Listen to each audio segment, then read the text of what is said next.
across the UK, on DAB+, on your smart speaker, on your smart TV, and on your side. This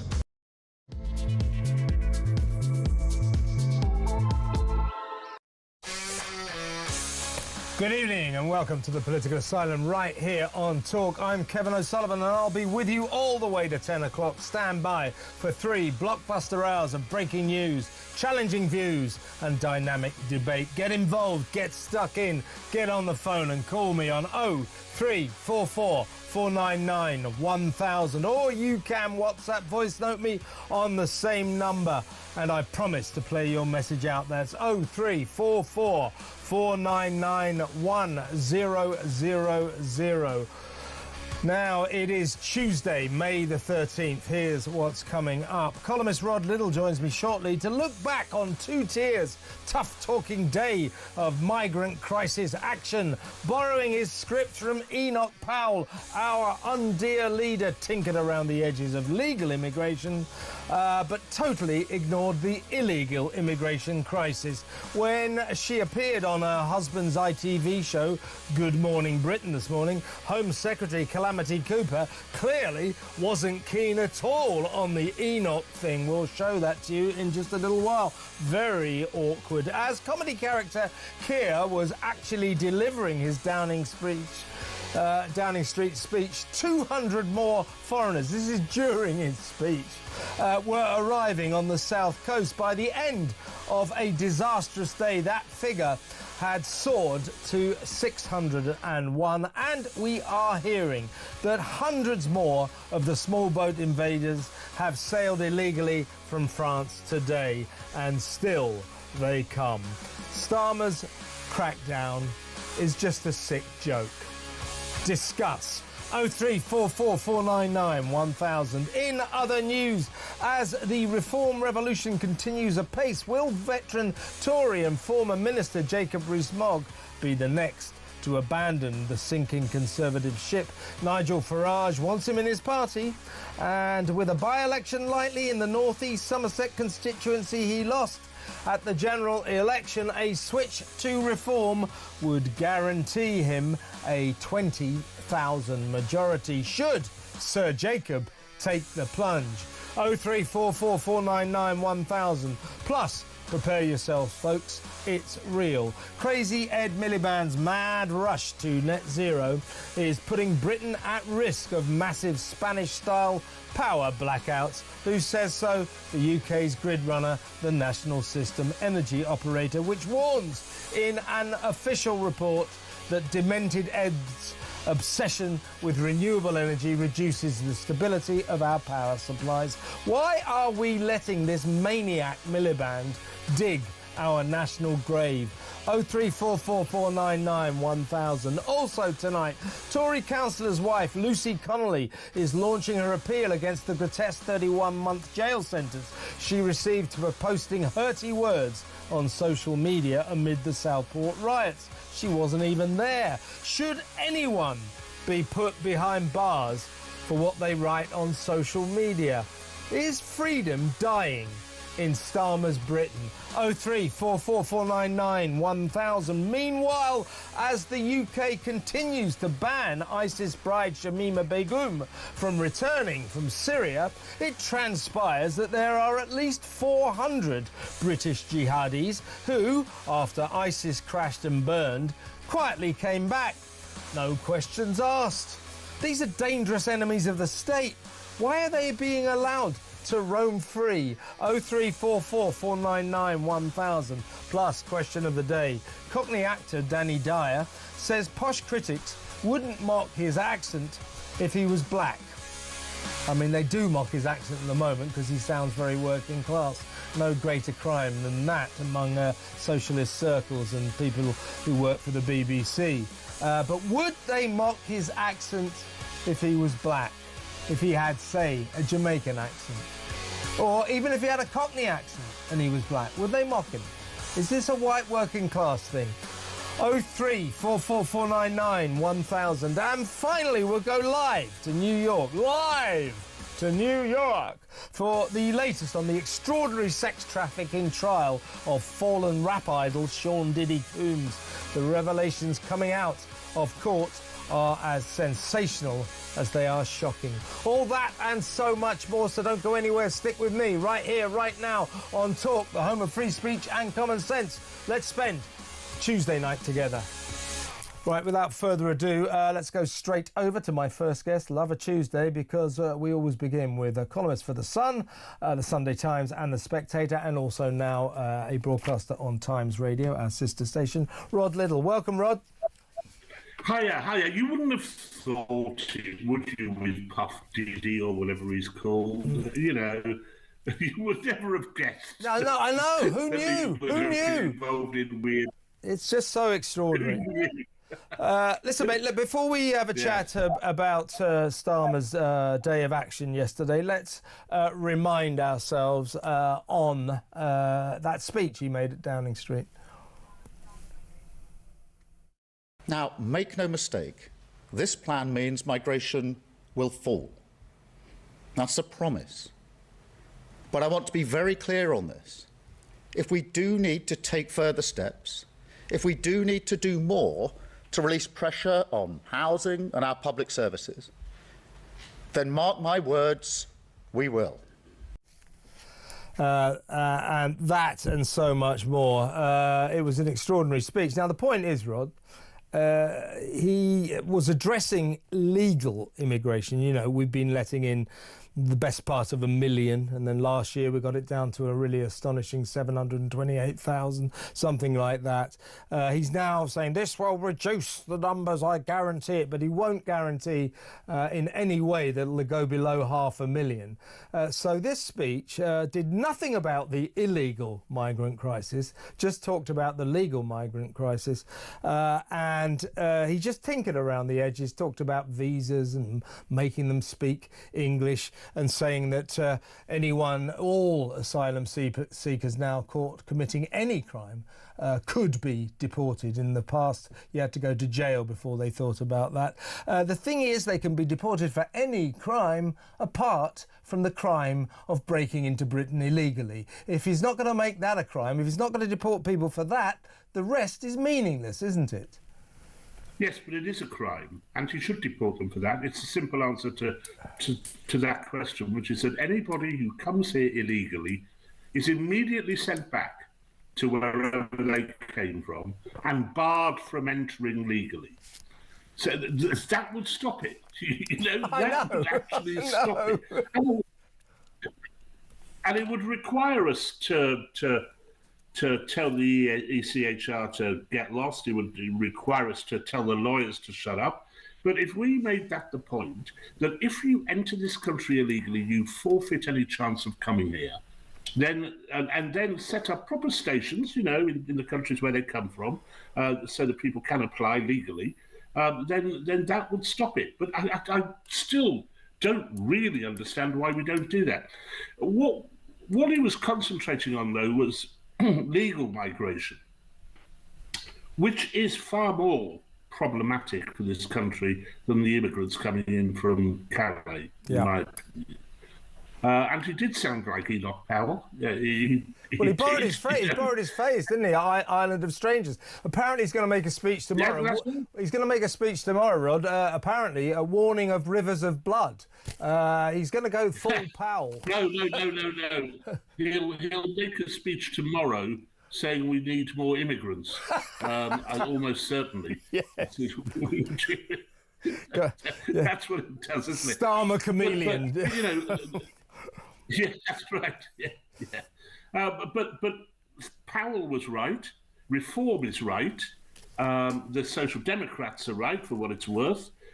We need to stop immigration. And he's finally realised that, or at least he's finally realised as a consequence of that debacle in the polls 2 weeks ago, that his vote will disappear overnight if he doesn't actually do something about it. The problem being that the other half of his vote will now disappear overnight because he sounds like he knocked power. So I wrote about this with The Spectator at the weekend. There is no way out for Sir Keir Starmer and the Labour Party because the two blocs which exist within their voting constituency disagree viscerally about every single issue, whether it be immigration, whether it be net zero, whether it be wokery. They disagree on every single principle. Yeah. And you also wrote, didn't you, that what he's finding out, I can't remember if this was in The Spectator, I think it might have been the Sunday Times, that he's had, I will grudgingly concede, a sort of reasonable couple of weeks on the world stage, sort of sealing, sort of passable trade deals with India and America with drawbacks, but he's done all right.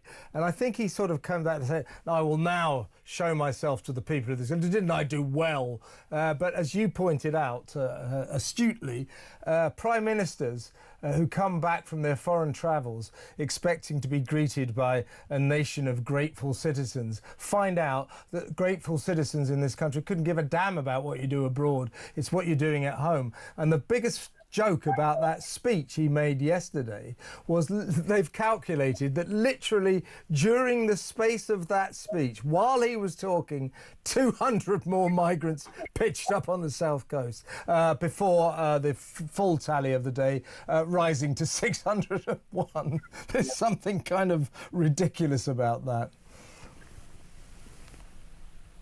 Well, Cooper is utterly useless and should be removed from the post. You see, I'm a bit kinder towards him than you are.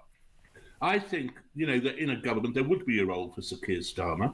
I think he's adept at foreign policy. He's patient, and he knows how to flatter people, and that's kind of what you need. Even though it didn't work terribly well for Neville Chamberlain, I grant you. But that's another issue. You see, what Starmer's technique is I have here in my hand an invitation from the King for a state visit. That's his bit of paper. That's right. Yeah. That's exactly right. But it doesn't translate it. Of course, Winston Churchill would remind you that, no matter how well you do abroad, you don't win at home unless you have the policies. And he doesn't have the policies. I don't believe that his plan will cut legal immigration either. It's not a mystery. It's not difficult to cut legal immigration. You just say, we're not letting anyone else in. You just stop it. There is no existential angst about it or great complexity. You can just stop it. Now, there would be ramifications for our industry, sure, but the long-term effect would be that British people might start working again, and that that'd be a turn up. That'd be a turn up, wouldn't it? That would be a turn up, and the industries might start paying a decent wage. But that's further down the line. But if you wanted to stop immigration, you could simply by saying we're stopping immigration. It's not difficult. But this lot never will. Let me play you something. Go on, Rod. Sorry. I was going to play you a bit of Yvette Cooper. No, the Yvette Cooper business. You'll like it. Well, she's a disaster. Please, let's play Yvette Cooper. Yeah, right. This is Yvette Cooper appearing on Good Morning Britain. It was a special edition of Good Morning Britain because for once she wasn't interviewed by her husband, Ed Balls. They worked out that's never a good idea. But here is Yvette talking to Susanna Reid and Richard Madeley. You'll like this. It's funny. Take it away, Yvette. Speech. From the beginning of his speech for 5 minutes, he did not talk about the benefits of immigration. And then he used this phrase, island to strangers. So I repeat the question for the third time. Is it a phrase you knew about, that you recognise and that you would use? No, but I think that's the problem. The immediate phrase that he said immediately before it was to talk about the diverse nation. And then he said, yeah, immigration needs to be controlled and managed. And I think there's a real challenge. He said we risk becoming an island of strangers. And I just ask again, did you know he was going to use that echo? No, but the point is that this is... And would you use that phrase? She's very polished, isn't she? What's that all about? So, Yvette there, not backing up Keir's borrowing of Enoch Powell's Island of Strangers phrase. No. I mean, she's a disaster, but a disaster in the role. I mean, there are 3 jobs in the cabinet which if Sir Keir's got any sense, he'll sort out quickly. One is Yvette Cooper. The other is, of course, Ed Miliband. And the third is Rachel from Accounts. All 3 of those have been disastrous for the Labour Party, not only for policy, but in the polls as well. I saw a poll recently which said that Rachel Reeves was hated by more people than actually knew who she was. You wrote about that, didn't you? Yeah, yeah, well, I think that's... so, yeah. That's the verdict on Rachel. Listen, let's go to break, mate. When we come back, we'll talk a bit about Nigel Farage's response to all of this. So stick around, folks. We'll be back in a minute.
We know that over the past 3 years he's been on countless foreign jet-setting luxury trips around the world at our expense. He says it's to foster relations with foreign countries and to tell them how wrong Russia was to invade Ukraine. I'm not sure what that has got to do with the Speaker, but there you are.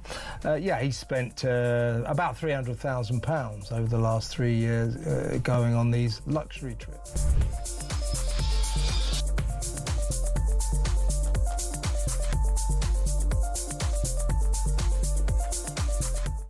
There's always well-intended plans, and what we hear from a lot of adults is when people focused on their weight when they were younger, it didn't go to plan. Right. And I think part of this is that it's not about the monitoring, it's really about how the information's shared, what support children get, what support families get. Is that communication stigmatising or is it supportive? And in the past it was very stigmatising. It's your fault, child, or it's your fault, parent.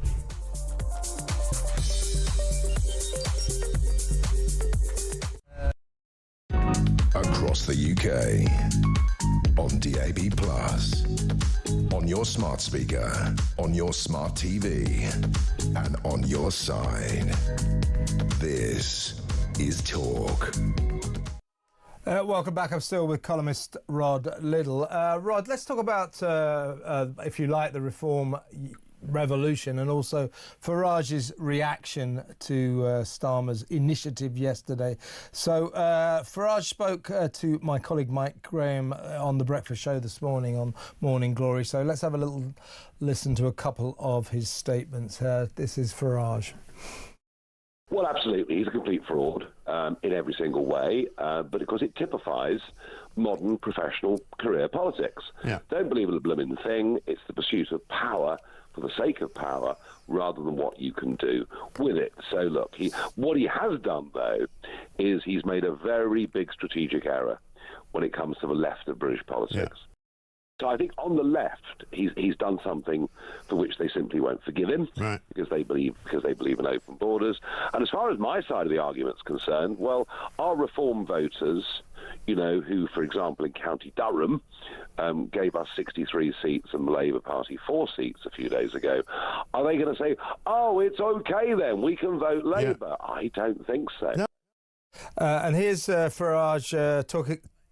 That was Farage on the inevitable failure of Starmer's ludicrous initiative. But do you think the Reform Revolution, Rod, is it a thing? Is it real? I saw Peter Mandelson being quoted saying, "I can't possibly imagine Nigel Farage ever becoming Prime Minister." Well, if you'd have asked me this a year ago, I might have said the same. But I can imagine it now, can't you? Yes, I can. I think Peter Mandelson has been so wonderfully consistently wrong about everything throughout his entire career that it's probably a vote in Nigel Farage's favour for Mandelson to come out with that. Yes, I can, in a way which, like you, Kev, I couldn't 6 months ago. I think that he and Tice have done a pretty wonderful job of a quite remarkable job in a way, because it's not just about Farage's personality, even if that was what shoved them over the line back in July to get 5 seats.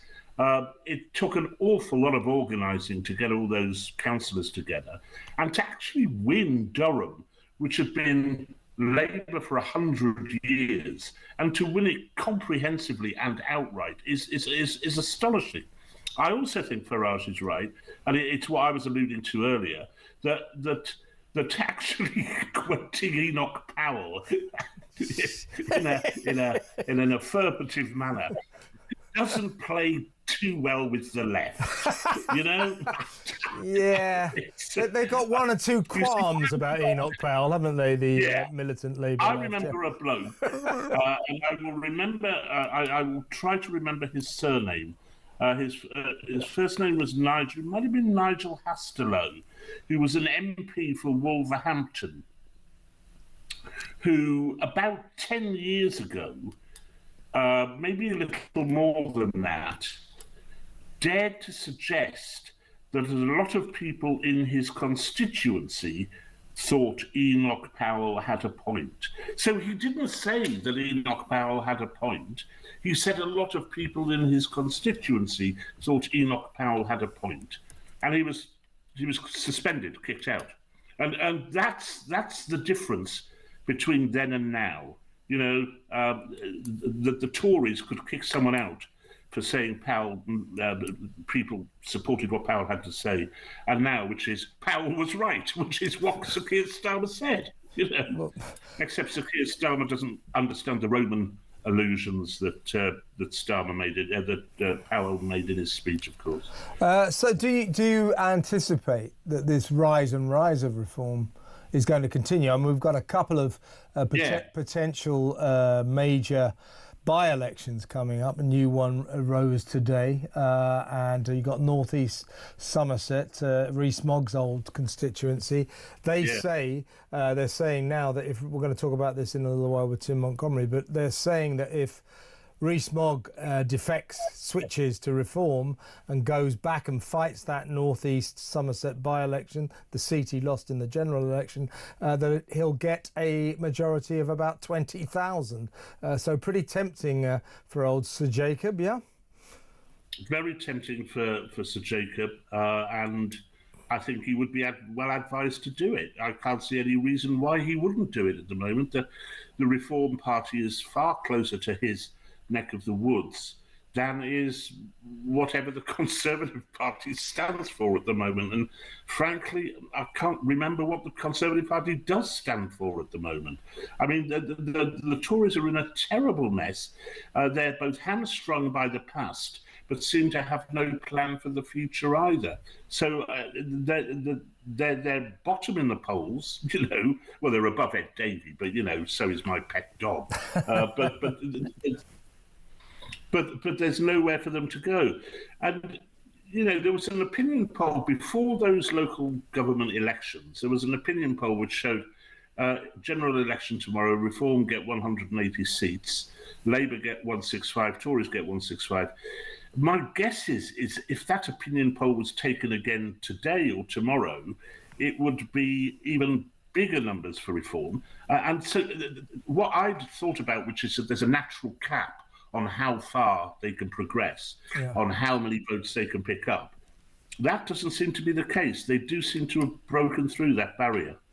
Yeah, I mean, when people start seeing that a party can win seats, I mean, I remember at the general election, loads of seasoned political observers were saying he'll never win Clacton, they'll never win a seat, but they did. They got 5 seats, and they proved that they can win seats, and now they've proved that they can win vast numbers of county council seats. So it is the image of success that will propel them to more success.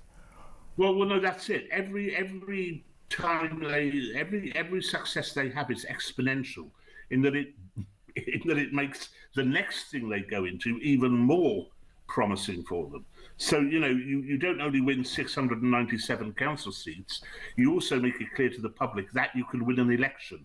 And so more and more people vote for you. It's a bandwagon, and it hasn't stopped rolling, despite obvious problems which Nigel Farage has had with other members of his party. You know, we had Ben Habib resign and form his own party. Rupert Lowe's been kicked out. There are problems there with Nigel's style of leadership. But for the moment, no one cares about that because they are on a roll. Exactly right. What would you say that Starmer, in this calamitous, 9-10 months of his premiership, what has been his biggest sort of fundamental mistake, would you say? Well, you see, I think he's right in what he said about immigration. I'm just not sure he's equipped to follow through with action. I mean, I think most of his big mistakes came in the first 100 days with that calamitous budget by that half-wit Rachel Reeves, with giving away the Chagos Islands and us paying for the benefit of it, and for scrapping the winter fuel payments to pensioners. Those are things which lost him enormous goodwill, both in industry, amongst elderly voters, and, you know, amongst the general public. It's very, very difficult for him. If he wants to go down the line he's currently pursuing, it means net zero's got to go. Yeah. You know, absolutely. it means all of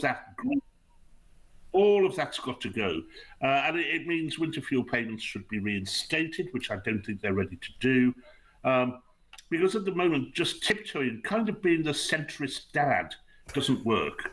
It doesn't work. I'll tell you another thing that's going to be very, very bad for him. It is the ongoing migrant crisis. If you saw those migrants that were arriving yesterday on the south, I think I recognised it. I used to live down that way. I think it was around about the St Margaret's area near Deal, just north of Dover. You used to be from around there, didn't you? Anyway, they were all sort of bedecked in Palestinian flags and balaclavas and God knows what. Now, that is a bad look. As you say, our real migration crisis is legal, because for some reason we've decided to let 750,000, 1 million people in every year. But the optics of the illegal migrant crisis are dreadful for Starmer, and he seems like a fox caught in the headlights. He has no idea what to do about it. Yeah, no, that's absolutely right. And we shouldn't forget either that these migrants eventually find their way to London, where they make lives misery for the Jewish folk who live in London. Those who have resisted getting the hell out of our country because it's become so fraught with anti-Semitism. So no, you're absolutely right. It is a dreadful look. We do not want those people in this country. You know, it's as simple as that. And if we could just tell them, you're never coming in, you will never get asylum unless you do it through the proper route, then I don't see another way of stopping it. That's the only way I can see of stopping it. Well said, Rod. What are you going to lead on in The Sun this week? Your next column? Probably this. Probably Enoch was right. Right. Well, let me know what the lawyers say to that. I look forward to reading it, Rod. Great to talk to you as always. Talk next week. That's Rod Little. By the way, you can watch his show or listen to it on Times Radio on Saturday morning, 10 until 1 p.m. 10 a.m. until 1 p.m. Next up, Tim Montgomery joins me, former founder of Conservative Home, now of course with Reform. We will discuss much with Tim. That next, stay tuned.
Across the UK, on DAB+, on your smart speaker, on your smart TV, and on your side.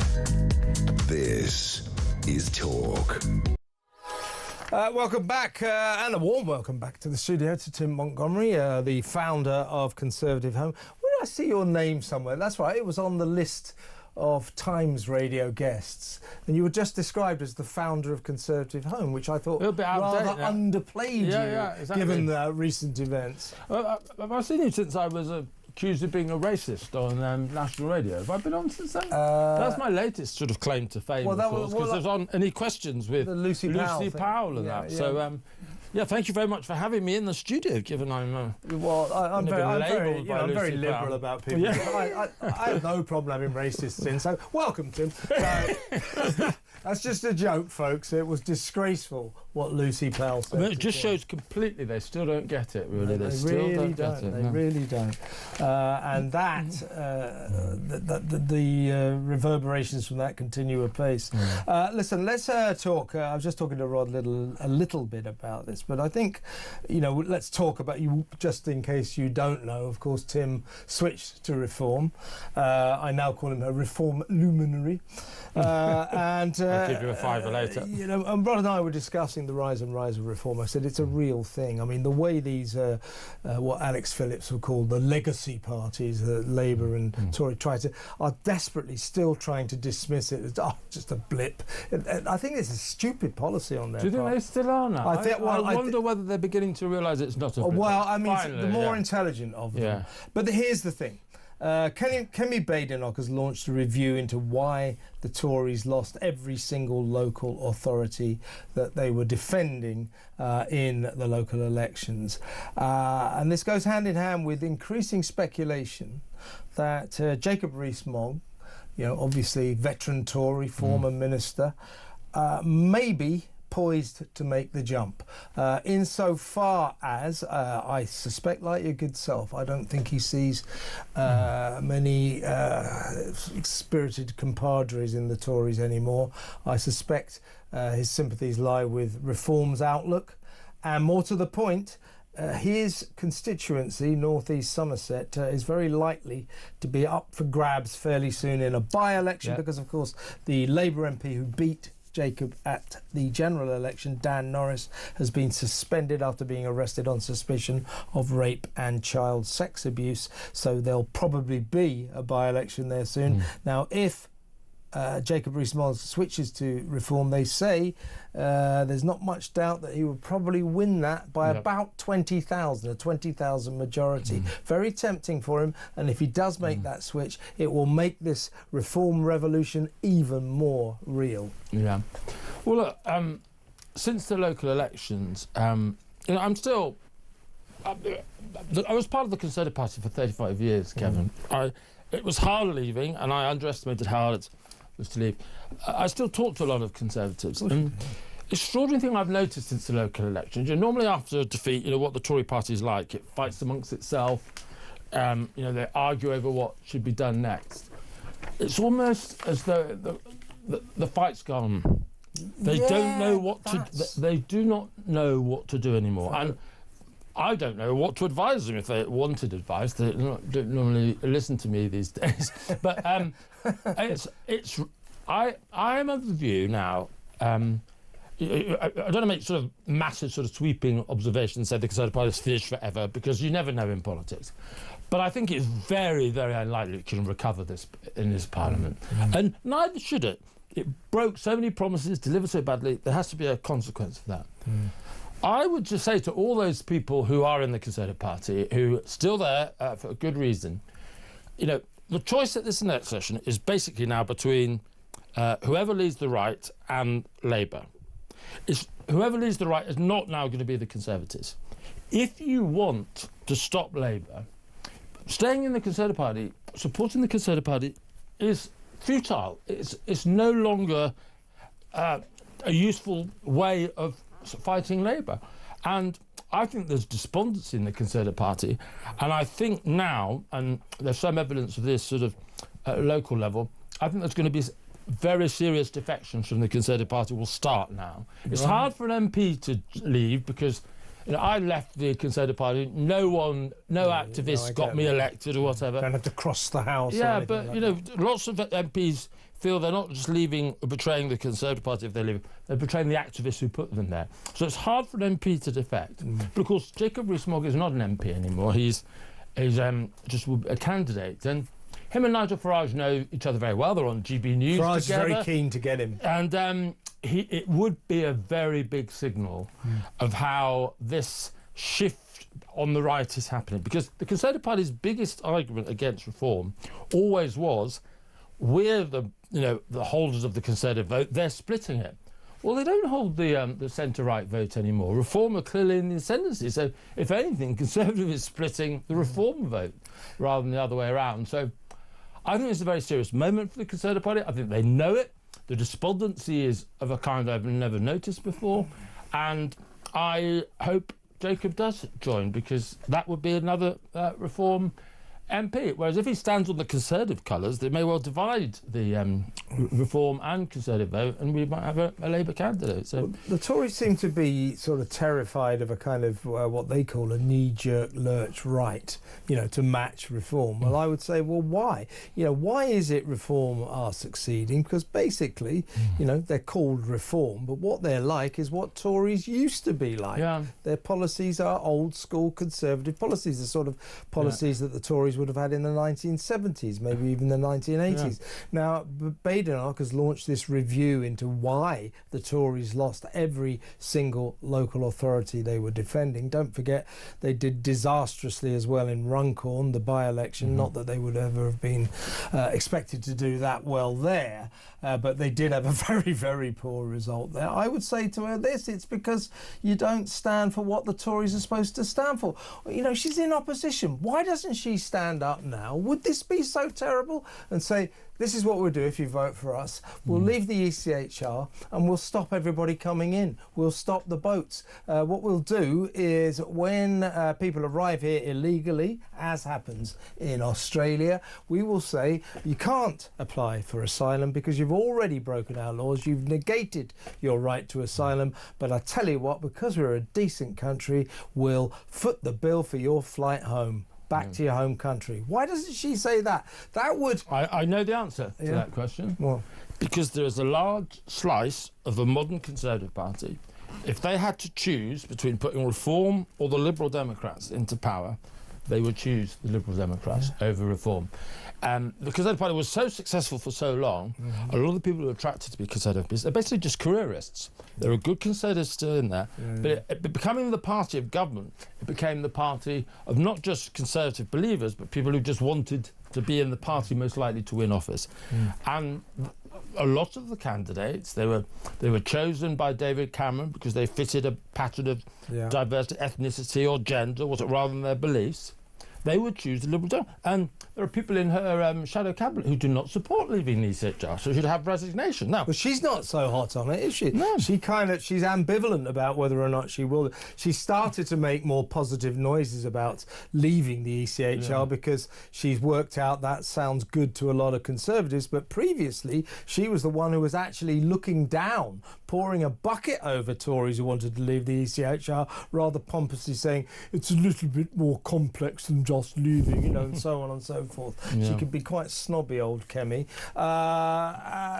And in that respect, you're not going to retain the support of traditional Tories. They want to leave the ECHR. They want to stop migrants coming. Kit Malthouse the other day led a deputation of Tories in Parliament. It's about 7 or 8 of them calling for a recognition of the Palestinian state. What are the Conservatives doing that? Well, as I say, some people in the Conservative Parliamentary Party, they may have Conservative on their ballot paper, but I'm afraid there's not that many Conservatives, or not enough Conservatives in the Conservative Party. And I'll tell you what, even this That's a problem, isn't it? It's sort of a big problem if you call the Conservative Party and you're like that. And the big thing, imagine if I sold you a car, Kevin. And you were along the motorway and all the wheels had fallen off. And then I came back to you a few years later and said, would you buy another car from me? You kind of want me to explain why the wheels fell off. And they still haven't answered that fundamental question. Why were those 14 years of Conservative government, everything they said they'd do, they didn't, and the opposite often happened. And they said, we're trying harder now and we're sorry. That doesn't explain why it went wrong, was it?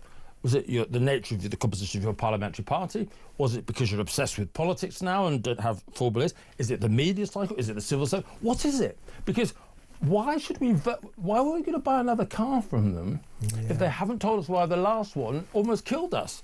It's and Kemi Badenoch hasn't done. You can't do much in opposition, but you at least have answered that question, and she hasn't begun to. The crap car analogy, very good, very good, exactly right. I don't think they will be forgiven, and I think they're in a death spiral. I really do. I mean, I don't mean to be too disparaging about Kemi Badenoch because boy oh boy has she been given a tough job, but she is not the one to turn the ship around. She hasn't been a great leader. I'm of the view, though, that I don't think anyone can turn it around now. Yeah. Not for a little while. You know, there has to be consequences for their failure in a government, and the British people are not going to trust them anytime soon. 5-10 years, maybe, you know, there's a possibility. But she could, while she was leader of the opposition, she may not be able to put the party in a winning position, but she could be doing big reforms to its organisation, structure, answering questions like I just suggested. But what has she done? She gets credit for the trans issue, fair enough. But that's the only thing she's ever really done that stood out. She's wishy-washy on most things, and a little bit too left, as I say, for traditional Tory supporters. So let me know, folks, should Jacob Rees-Mogg defect, I hate you, switch to Reform? Should he leave the Tories? Because if he does, there's a likely by-election coming up soon in North East Somerset. If he stands for Reform there, they say he'll win that by a 20,000 majority, and that would really seal the Reform revolution. Jacob Rees-Mogg, a new Reform MP. Let me know what you think about that. 03444991000. When we come back, we will talk about what is a serious political hot potato, and that is if this government, and it looks likely, becomes responsible for wide-scale power outages, power cuts. What do they call them outages now? That's American, isn't it? We used to call them power cuts. Wide-scale power cuts. If they are responsible for that, that is the biggest vote winner. Not a vote winner, the biggest vote loser. Vote winner for Reform. Yeah, for Reform. The biggest vote loser known to man. If people lose power, they don't vote for you. We will talk about that after the break. Stay tuned.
The point I was making is, if you come illegally and don't get deported, people will keep coming. Yeah. And the bar to deportation, the thing that stopped the Conservatives' Rwanda plan from working was, of course, if you remember, the intervention at 10 o'clock at night of a judge in Strasbourg in the European Court of Human Rights, the incorporation of that law into the 1998 Human Rights Act. And British judges, I mean, we've even seen someone not deported because his kid liked chicken nuggets. I know.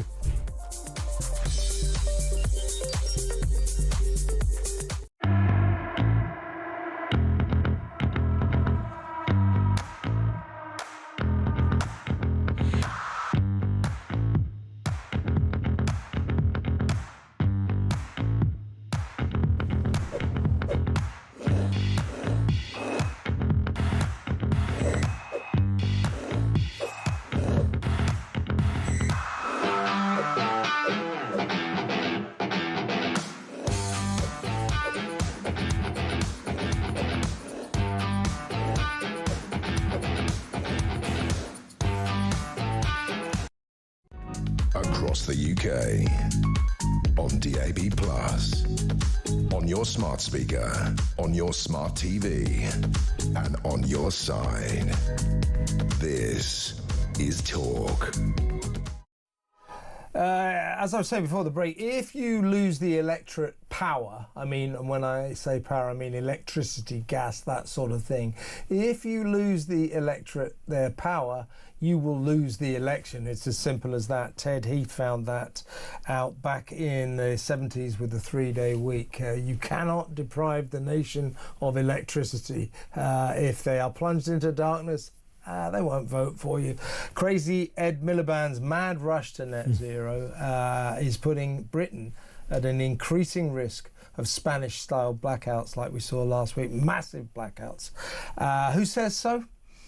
Not campaigners, not Reform, no one like that. It is the UK's official grid operator. That's the National System Energy Operator, and they have filed an official report warning that reducing gas and nuclear power in favour of renewables, which Ed is doing on a massive scale, reduces network stability, and in order to try to prevent the system crashing, even now, because of what Ed's done, it's going to cost us £1 billion, but that prevention is by no means secure. So basically, Ed Miliband's mad rush to net zero is already putting this nation at great risk of massive power cuts. So get ready, folks. It looks like it's about to happen. This is no fly-by-night saying this. This is our official grid warning. This is bad news, isn't it? It's huge news. And it's interesting that this is coming from, as you say, it's such a authoritative source, because remember during those Spanish and Portuguese outages, the BBC in particular was very reluctant to report what energy specialists were saying, is that this was a product of being so dependent upon renewable energies. You know, sometimes we're not told the truth by some of our mainstream broadcasters, I'm afraid, and this is undeniable. This you know, the credibility of the source means they can't ignore it. But I still think they will. And do you know why? During the break, Kevin, I was talking about when will Labour MPs get unhappy with Starmer? You know, things that Labour MPs really care about: immigration, welfare, overseas aid. He's moved in such a different direction. I'm surprised there's not more rebellion. But they've got one thing that they hold on to. A polling of Labour members show who's the most popular member of the cabinet. It's Ed Miliband. Among the Labour actors. Yeah. They have. Why are they all so mad? Well, that's a whole different. How long have we got? An hour? Days. But they are. This is not the government they expected. They thought this would be a different Labour government. They didn't think they were going to have another Blair period. They thought this was a real Labour government. Yeah. They're not getting anything they really wanted, apart from this green stuff. Of course he should jettison it, for the reasons you just stated. It's very dangerous for our electricity supply, the continuity of it. But if he was to jettison Ed Miliband, he's already leaking votes to the Green Party, to the Liberal Democrats. Yeah. He's got stay-at-home voter problem. Yeah. So I'm afraid a few very religious about green issues in his party will probably fight over this one more than they fought about the other issues, because it's one of the few things they think that they're now getting that's worthwhile having out of a Labour government. Well, so we're really being held to ransom by left-wing activists. Well, if we start getting big power cuts, I wonder what Starmer will do about that. Then he'll have to do something. But I think it may take those big power cuts to actually happen before he forces his hand. I hope I'm wrong. Yeah, indeed. Now, we always have these fun conversations, don't we? Who would you... Cheering ourselves up. Who would you... which cabinet minister should be sacked first? What's the order of play? I think Miliband first, Bridget Phillipson very close second, obviously Rachel Reeves. What's your order of play? I think Ed Miliband is the most dangerous person, although he's basically competent. He can talk and string a sentence together. But the one I really object to is David Lammy. I'm so sorry, but where do I start with him? But Foreign Office the Foreign Secretary isn't the biggest job in the cabinet, because normally the Prime Minister does your foreign policy. Yeah, that's true. I've always thought that the Defence Secretary is a bigger job in a way, because they have a proper budget, they have resources to command. And it's not glamorous, so the Prime Minister doesn't get his oar in, doesn't butt in to take the glory. But, where to begin with David Lammy? He apologises to Britain when he goes abroad all the time for our colonial history and all the rest of it. He, it's always been the case that the Foreign Office represents the world to Britain rather than Britain to the world. But normally the Foreign Secretary is the exception. He is the political champion of Britain, but I don't believe in him. Not that. Who'd you get rid of? First, obviously Miliband. I would like to see Rachel from Accounts go fairly soon. But the one who politically probably worries me the most is Bridget Phillipson, who is just an out-and-out class warrior. There is no logical, practical reason for the VAT. Pure hatred. VAT on private schools, public schools. She's doing it out of pure hatred. And don't forget, she's also a classic socialist. Really doesn't like freedom of speech. Do you remember her first measure when she came in was to try to reverse what the Tories had done, what Rishi Sunak did, which was the freedom of speech on university campuses. Yeah. And she tried to cancel it. It's like, so you don't like the idea of freedom of speech on university campuses? That's its children, isn't it? Yeah. And of course she was been tended to pretzels really in her position on trans issues as well. She doesn't believe in this Supreme Court ruling like a lot of the Labour MPs, but they're having to put up with it. But behind the scenes, do you think they're really implementing this policy honestly? They hate it, don't they? I don't. If I hear one more of those people saying, we're grateful to the Supreme Court for the clarity, what they mean is we're extremely ungrateful to the Supreme Court for ruining our left-wing little lives. But there's a fight ahead, isn't there, with that ruling? I still can't quite believe it, actually, Kevin, that a bunch of lawyers all did the right 5 thing years unanimously. Yeah, but it was sort of how I still can't believe it took them 5 years. And they followed public opinion. They followed when it was already probably more or less settled in the public mind. But they did it. They didn't have to do it. They did it. Yeah, but we're in for a battle, aren't we? On all fronts. The NHS is basically doing nothing about it so far. The big issue there is still immigration, and I don't think there has been a more profound change in our country over the last 30, 40 years than immigration. It was done without our approval. It was done, again, politicians kept promising to control immigration, they didn't. The effect it's had on our inner cities, the pressure on our housing stock, the sense of community cohesion, the pressure on our countryside, it's been enormous. And I think if we do not bring immigration under control by voting for change at the next election, it may be too late. Britain will be changed fundamentally. Yeah, the major problem is legal migration, because we're allowing that's where the volume is. Best part of 1 million people in every year, and that's way, way too many. But the illegal migrant crisis is a really, really bad look. Did you hear the numbers for yesterday? 601. I mean, apparently, while Keir Starmer was actually delivering his speech, during the time it took to deliver that speech, 200 more docked in Folkestone, which sort of sums up the position we're in. Tim Montgomery, great to have you back on the show. I hope you come back next week. That's Tim Montgomery, the former... Well, no, he's not the former. He is the founder of Conservative Home. He's now with Reform. Hope he'll be back next week. When we come back, we're going to be talking about Lucy Connolly. Stay tuned.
across the UK.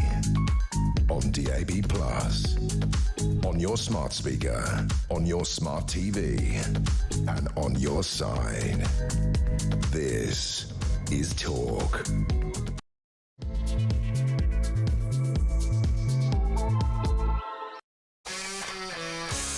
Welcome back. This is the second hour of tonight's Political Asylum. Actually, we're going to have to do calls, so you can ring us, but usually we do them about 8:30. We're going to sort of do them a bit later tonight, about 8:45. So get your calls in, 0344 499 1000. What did you think about Keir Starmer's ridiculous performance yesterday, making this getting tough speech to crack down on the migrant crisis while he was talking? 601 more migrants crossed the channel illegally yesterday. He's now talking about, for the first time, asylum seekers can be deported just for breaking the law. Well, why weren't they deported before that? In the past, you had to go to jail before they thought about deporting you, and even then, it wasn't a done deal. Lots of people who went to jail never got deported, with paedophiles and rapists coming out of jail and being allowed to stay. He now says, old Starmer, that you don't have to go to jail before we consider deporting you for breaking our laws here in Britain. Well, what about deporting these illegal migrants for breaking the law, breaking into this country? They come across in illegal vessels, in illegal boats. That's against the law. They arrive with no documents. That's against the law. They have no right to be here. What about deporting them for breaking that law, for illegally breaking into Britain? If he's not going to deport people for that, the rest is meaningless, isn't it? 0344 499 1000. Let me know what you think. Should Jacob Rees-Mogg cross the floor, as it were? Should he defect to the Reform Party? Because apparently he's very close to doing so. That would seal the deal, wouldn't it, on the rise and rise of reform. Still a lot of people in Westminster trying to sort of pass it off as not much of a thing, but the reform revolution is clear, massive and happening. Should Jacob Rees-Mogg join that revolution? 0344 499 1000. Now for the next half an hour, actually, let me just tell you what we're going to talk about at 8:30. It's a very interesting thing.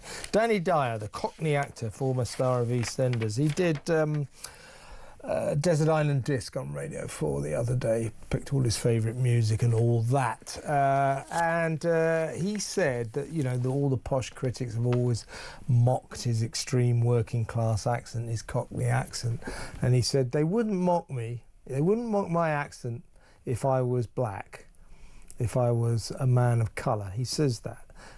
We'll play you that clip. Is he right? Do you think he's right? You know, we do have a thing, don't we? You know, the one class of people that we're allowed to insult, mock, treat terribly seems to be the white working class. Ask all those people who got arrested in Southport.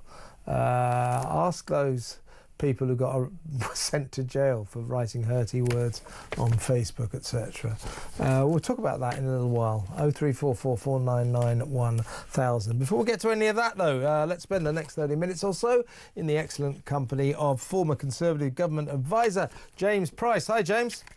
Hello, sir. How are you? I'm very, very well. Well, I've selected for you what I think, for me, is possibly the story of the day.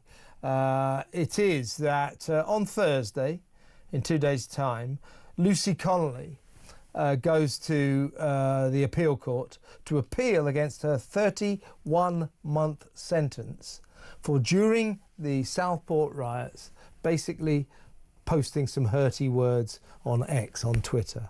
Something along the lines of, you know, mass deportations now, set fire to the hotels and all this kind of... Nobody is condoning that. She's very regretful herself. She took that post down after 3 hours. Unfortunately, it had already been seen by 300,000 people. Now, you know, not her finest hour. She's the first to admit that. But did she deserve 31 months in jail? There are many, many more people who went to jail. About 12 people went to jail for posts that they made on social media. 385 people altogether after the Southport riots, summer riots, received immediate custodial sentences. 12 were jailed, as I say, for social media posts, allegedly for inciting unrest and stirring up racial hatred. There was a guy called Tyler Kay, 26 years old, while Lucy got 31 months.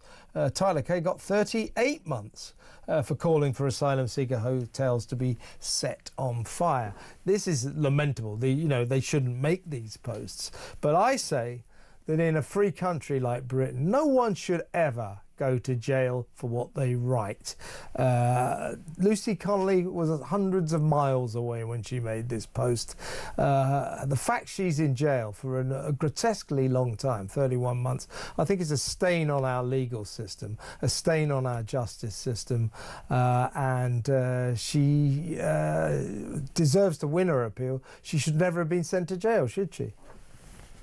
I think you're right, morally speaking, certainly. I mean, the problem we've got is that there are lots of laws now on the statute book in this country that very carefully says things that people can and cannot say. And if you want to be a free speech absolutist, that's fine. I think that there should be some kind of sensible discussion about what people can and can't be allowed to say. I don't think, for example, that you should be allowed to say in a public meeting, hey, look over there, there is a person X we don't like, Jewish person, because there's been a lot of that going on at the moment. Let's all go and attack him, right? No one thinks that you should be able to say that. And there's a very direct link there between someone saying something and an incitement to violence. And I think that there should be minimal limits like that there. But on this instant, what she said was awful. It was very unpleasant, all the rest of it. We can condemn all of that.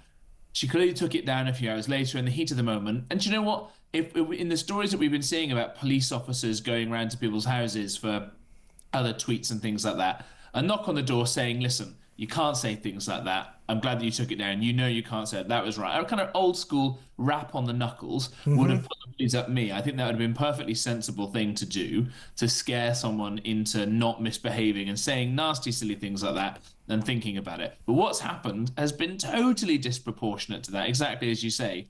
And some people are calling it now a political imprisonment. She's certainly, I think, had the book thrown at her to discourage other people from daring to try to incite or say any of these mean things again into the future. That's wrong. I think it's high time that she's allowed to come out now.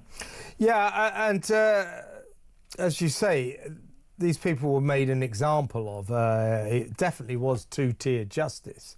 Normally I don't think she would ever have been sent to jail, but these were during febrile times, and Starmer was desperately trying to pour oil on troubled waters, as in the Southport riots and all the other riots that went on. But there's this feeling, isn't there, that, why is she in jail? There are, of course, Lucy has... we had her husband, Raymond, on this show a month or so ago. He's a Tory councillor. These are law-abiding citizens. Neither of them have ever been in trouble, had so much as a parking ticket, Lucy included. But there's this sort of feeling, isn't there, that this country is becoming less free than it used to be. I'm thinking also of this story that emerged this week down in Kent, that this former voluntary Kent copper was descended on by 6 full-time Kent coppers in a thought police type raid because he tweeted something sort of pro-Israel and anti-Palestine, and the police reported that his house was full of very Brexity things, as if this was against the law. And his Brexity things, by the way, were a couple of books by Douglas Murray. So there's this, the police going around, they handcuffed him while they searched his house. They carted him off to the Nick and interrogated him for hours.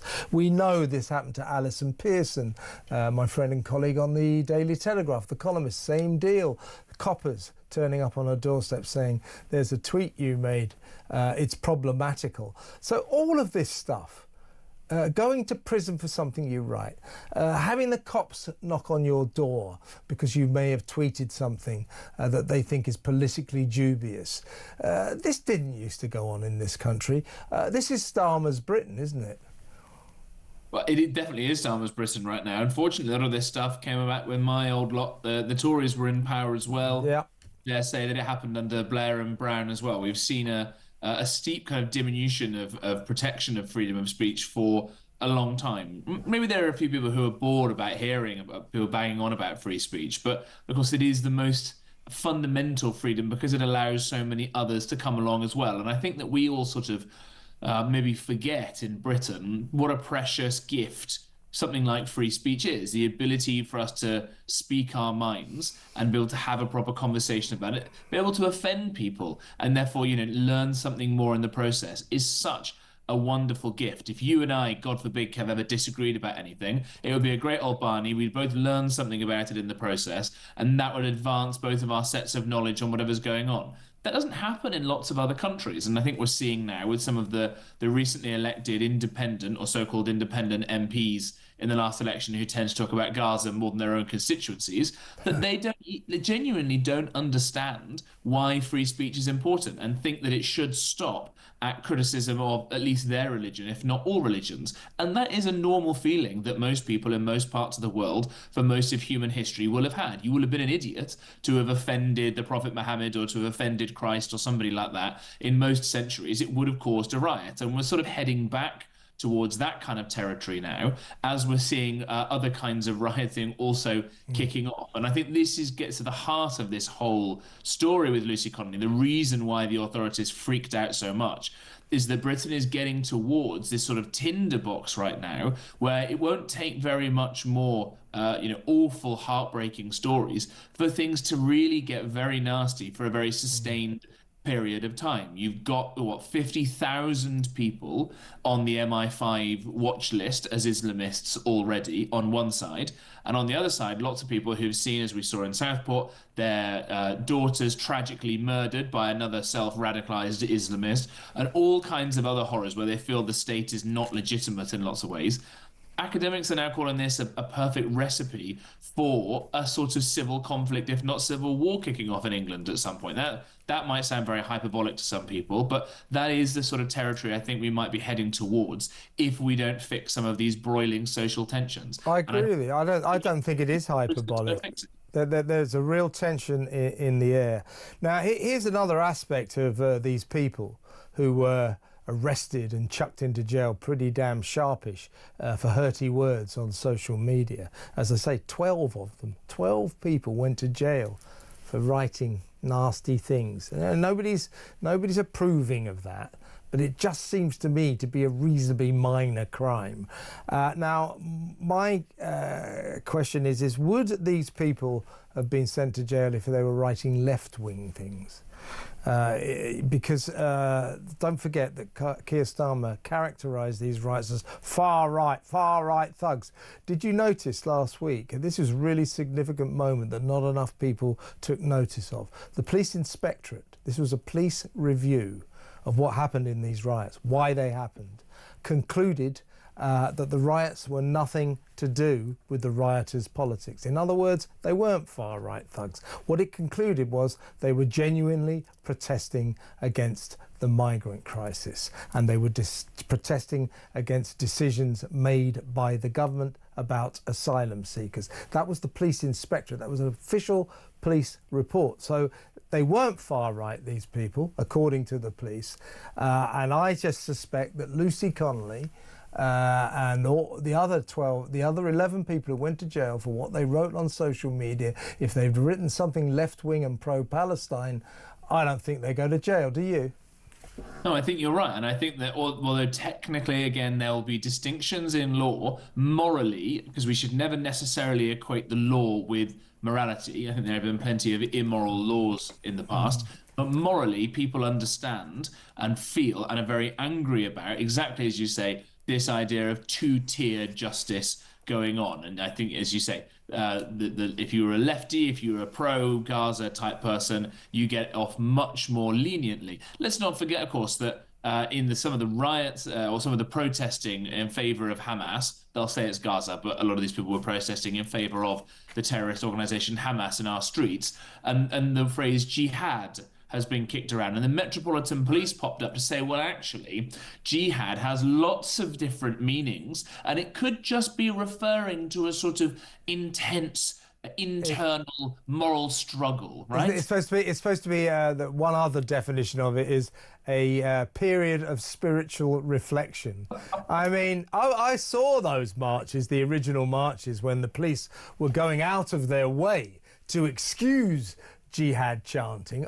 Let's see if we can find out a way to let these people do this. I know. Look, jihad doesn't necessarily mean killing people. Yes, we can allow them to continue.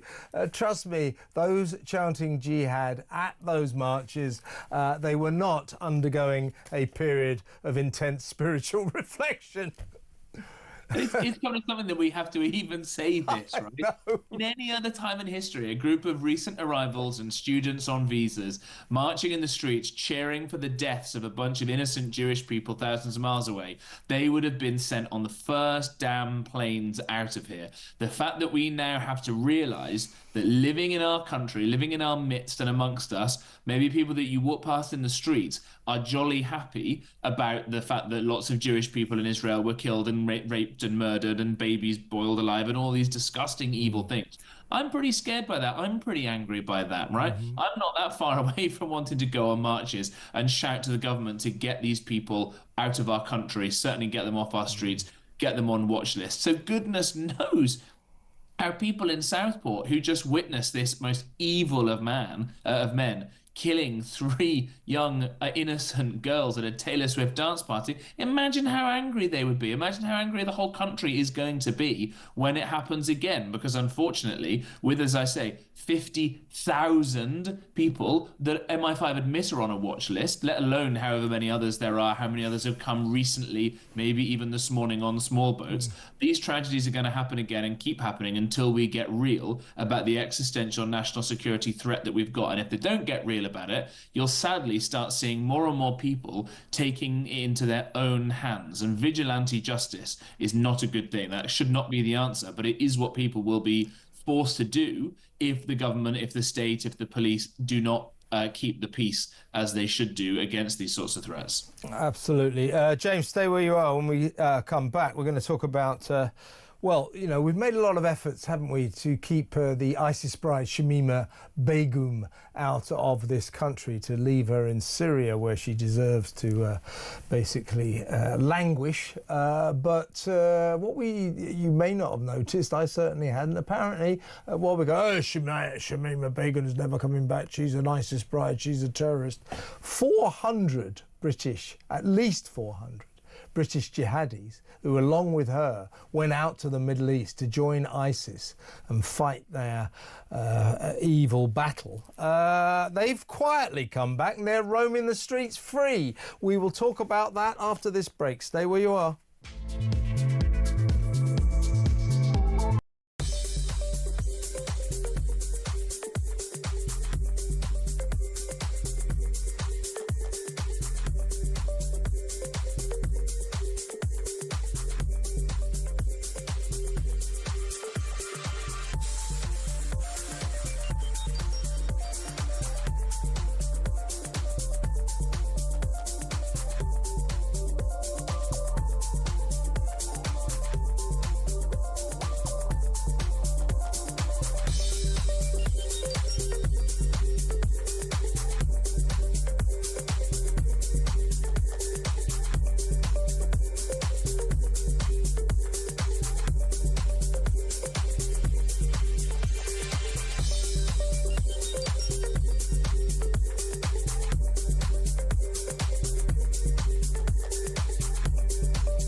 point I was making is, if you come illegally and don't get deported, people will keep coming. Yeah.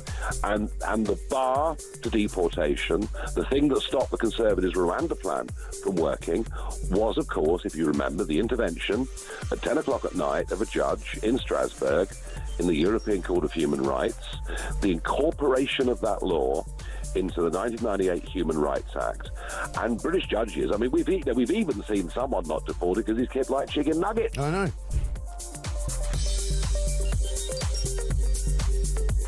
There's always well-intended plans, and what we hear from a lot of adults is when people focused on their weight when they were younger, it didn't go to plan. Right. And I think part of this is that it's not about the monitoring, it's really about how the information's shared, what support children get, what support families get. Is that communication stigmatising or is it supportive? And in the past, it was very stigmatising. It's your fault, child, or it's your fault, parent.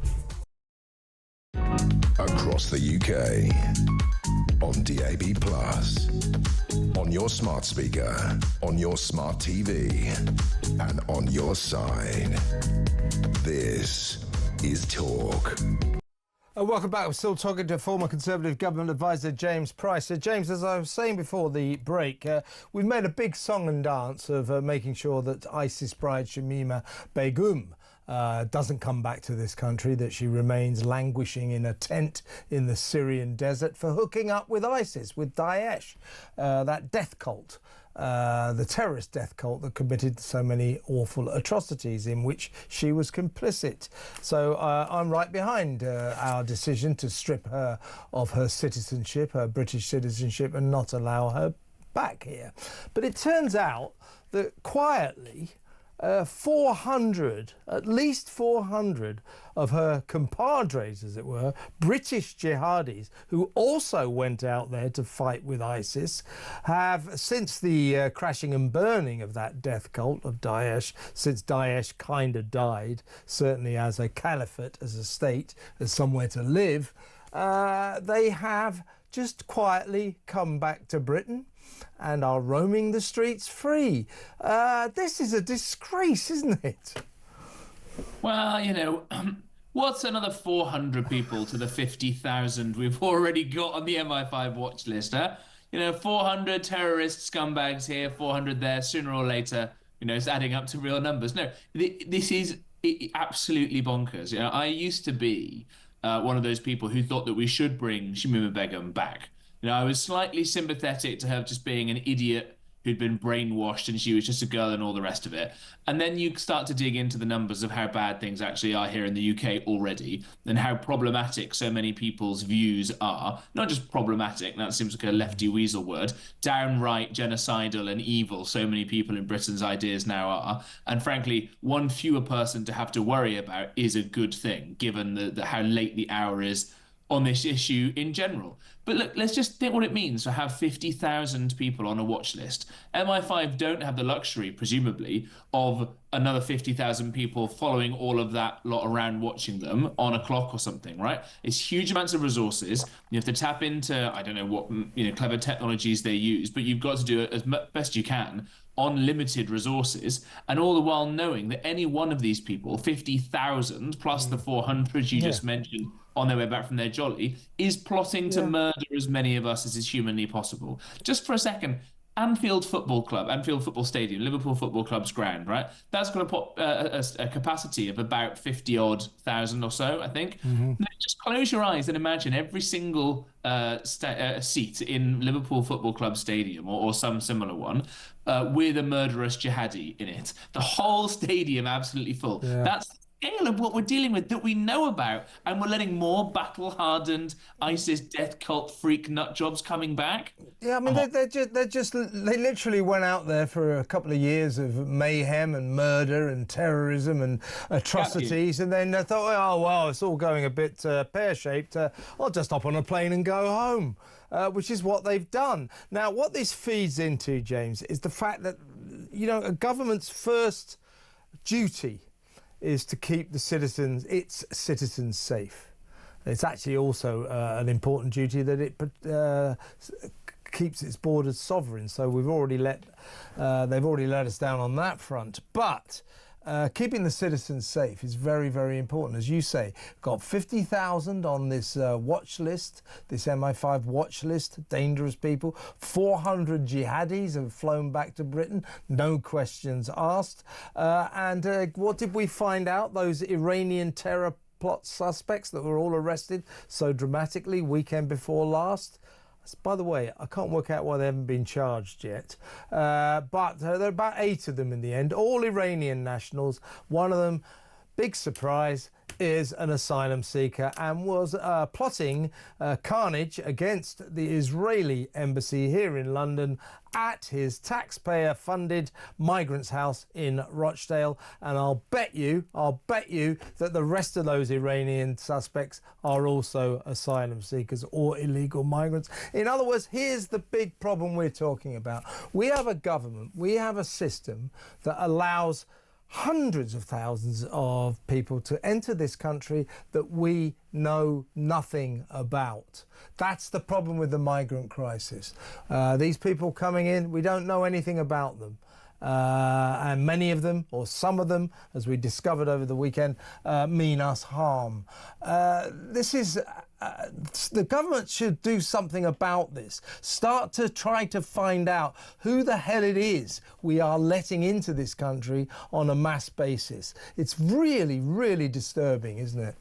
Yeah, absolutely right. Like one of the benefits of the previous government's Rwanda scheme would have been that all the processing and working out who these people were and all the rest of it would have been done somewhere else. It would have been being done off in Rwanda, in processing your claims and all the rest of it. So we should definitely bring that back. And if Starmer is serious, and we haven't got time to laugh about how unserious he is in many ways, we would do something like that. To keep ourselves safe and secure. I think the big broad problem is that you still have some people in this country, and it's a problem. It's a nice problem in a twisted kind of way, that we're so generous and welcoming and tolerant, and we all basically think that everybody else who isn't British is just kind of waiting to become British. So just a few cups of tea and a joke about queuing and all the rest of it away, and a nice job somewhere, and a 1 pint of bitter or something, away from becoming as English as everybody else. That isn't true. These people, at best, have no knowledge or real love right now for the country. More likely have absolutely, just selfish intent at heart. But as we discover now, lots of people want real ill against us. We are paying for that. We were paying for that Iranian to be put up in a hotel at taxpayers' expense, with a taxpayer-paid-for phone and Wi-Fi and all the rest of it, whilst he was plotting, as you say, to commit an act of grievous terrorism against the Jewish state's embassy. It's comically evil, these sorts of things, right? And for every one of these scumbags that comes into the country, it's one of the victims of ISIS still sat in a refugee camp in Jordan or Lebanon or somewhere. Some poor young woman or some underage girl who's being a victim of all kinds of horribleness, who cannot now come to the UK because that scumbag is taking up her space and has cost money from the whole community that sent him over there in the first place. It is not empathy to let infinity number of these people in. Real empathy would be on having secure borders to keep the British people safe, and then we can decide to let people in out of the goodness of our hearts when we know that they're not going to be a threat to us or to our way of life. And if you think about it, this is the egregious crime, in my view, of the asylum seeker system. So if you saw yesterday that while Keir Starmer was getting tough, this will bring down migration. Well, by the way, while he was talking, or on the day that he made his big crackdown speech, 601 illegal foreigners crossed the channel illegally. Okay, did you see them arriving? Did you see that they're all sort of dressed in Palestinian balaclavas? I mean, they looked like terrorists. Now, the point is, the system then, those people all dressed up like Palestinian warriors, all of them that arrived yesterday, 601, all of them that always arrive, they're basically just taken to a hotel. It's some time before they're even interviewed. So we don't know anything about these people, and yet we allow them into this country to walk free amongst us immediately. That is something they have to do something about. Not knowing anything about these people who break into our country, or even, frankly, a lot of these who come in legally. Not knowing anything about them is at the root, is at the heart of why we should be extremely worried about our escalating migrancy problem.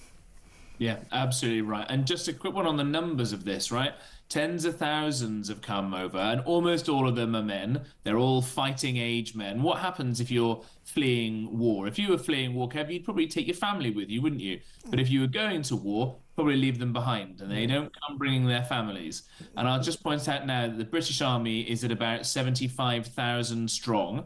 Very, very, very, very small and underfunded now. Well, we've had more people cross over in small boats in the last few years than we've now got members of that British Army. The police force is at a very low level. The morale there is low. Obviously, we've seen how bad the leadership is there. We've not got very good abilities now with the kind of pointier ends of the security services, because as we've seen from what's been happening in Northern Ireland, the mad lunatic lefty lawyers inside government are trying to prosecute all of them. So they're now more reticent to do some of the nastier stuff in our name to keep us safe than they were. And even the kind of armed police squads are now more reticent because, again, mad, loony, lefty lawyers want to go and prosecute them for trying to keep us safe when they shoot a wrong 'un. So it doesn't exactly bode well for our fear spoken earlier on that we might be headed towards a very unpleasant bout of civil conflict, given all these people coming over. I think you're exactly right, James. Tension is rising, and you won't be surprised to hear I have spies, people who tell me who sit around in Folkestone and Dover on the cliffs counting these people coming across the channel. Well, today I was told at lunchtime yesterday, oh, blimey, it looks like 400 have already come across. So they were on the money yesterday, 601, and they're telling me today by lunchtime hundreds more had come across. So the invasion continues apace, an invasion of people about whom we know nothing. That is the danger. James, fantastic to talk to you as always. Thanks, mate. James Price, former Conservative government advisor. Let me know what you think about that, will you? 03444991000. When we come back, Danny Dyer often gets mocked because his very Cockney accent. He said, I'm very working class. Nothing wrong with that. But he says that people, posh critics, mock his accent, his Cockney accent. And he says they wouldn't do that if I was black, would they? Is he right? 03444991000. We'll talk about that after this break.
Across the UK, on DAB+, on your smart speaker, on your smart TV, and on your side.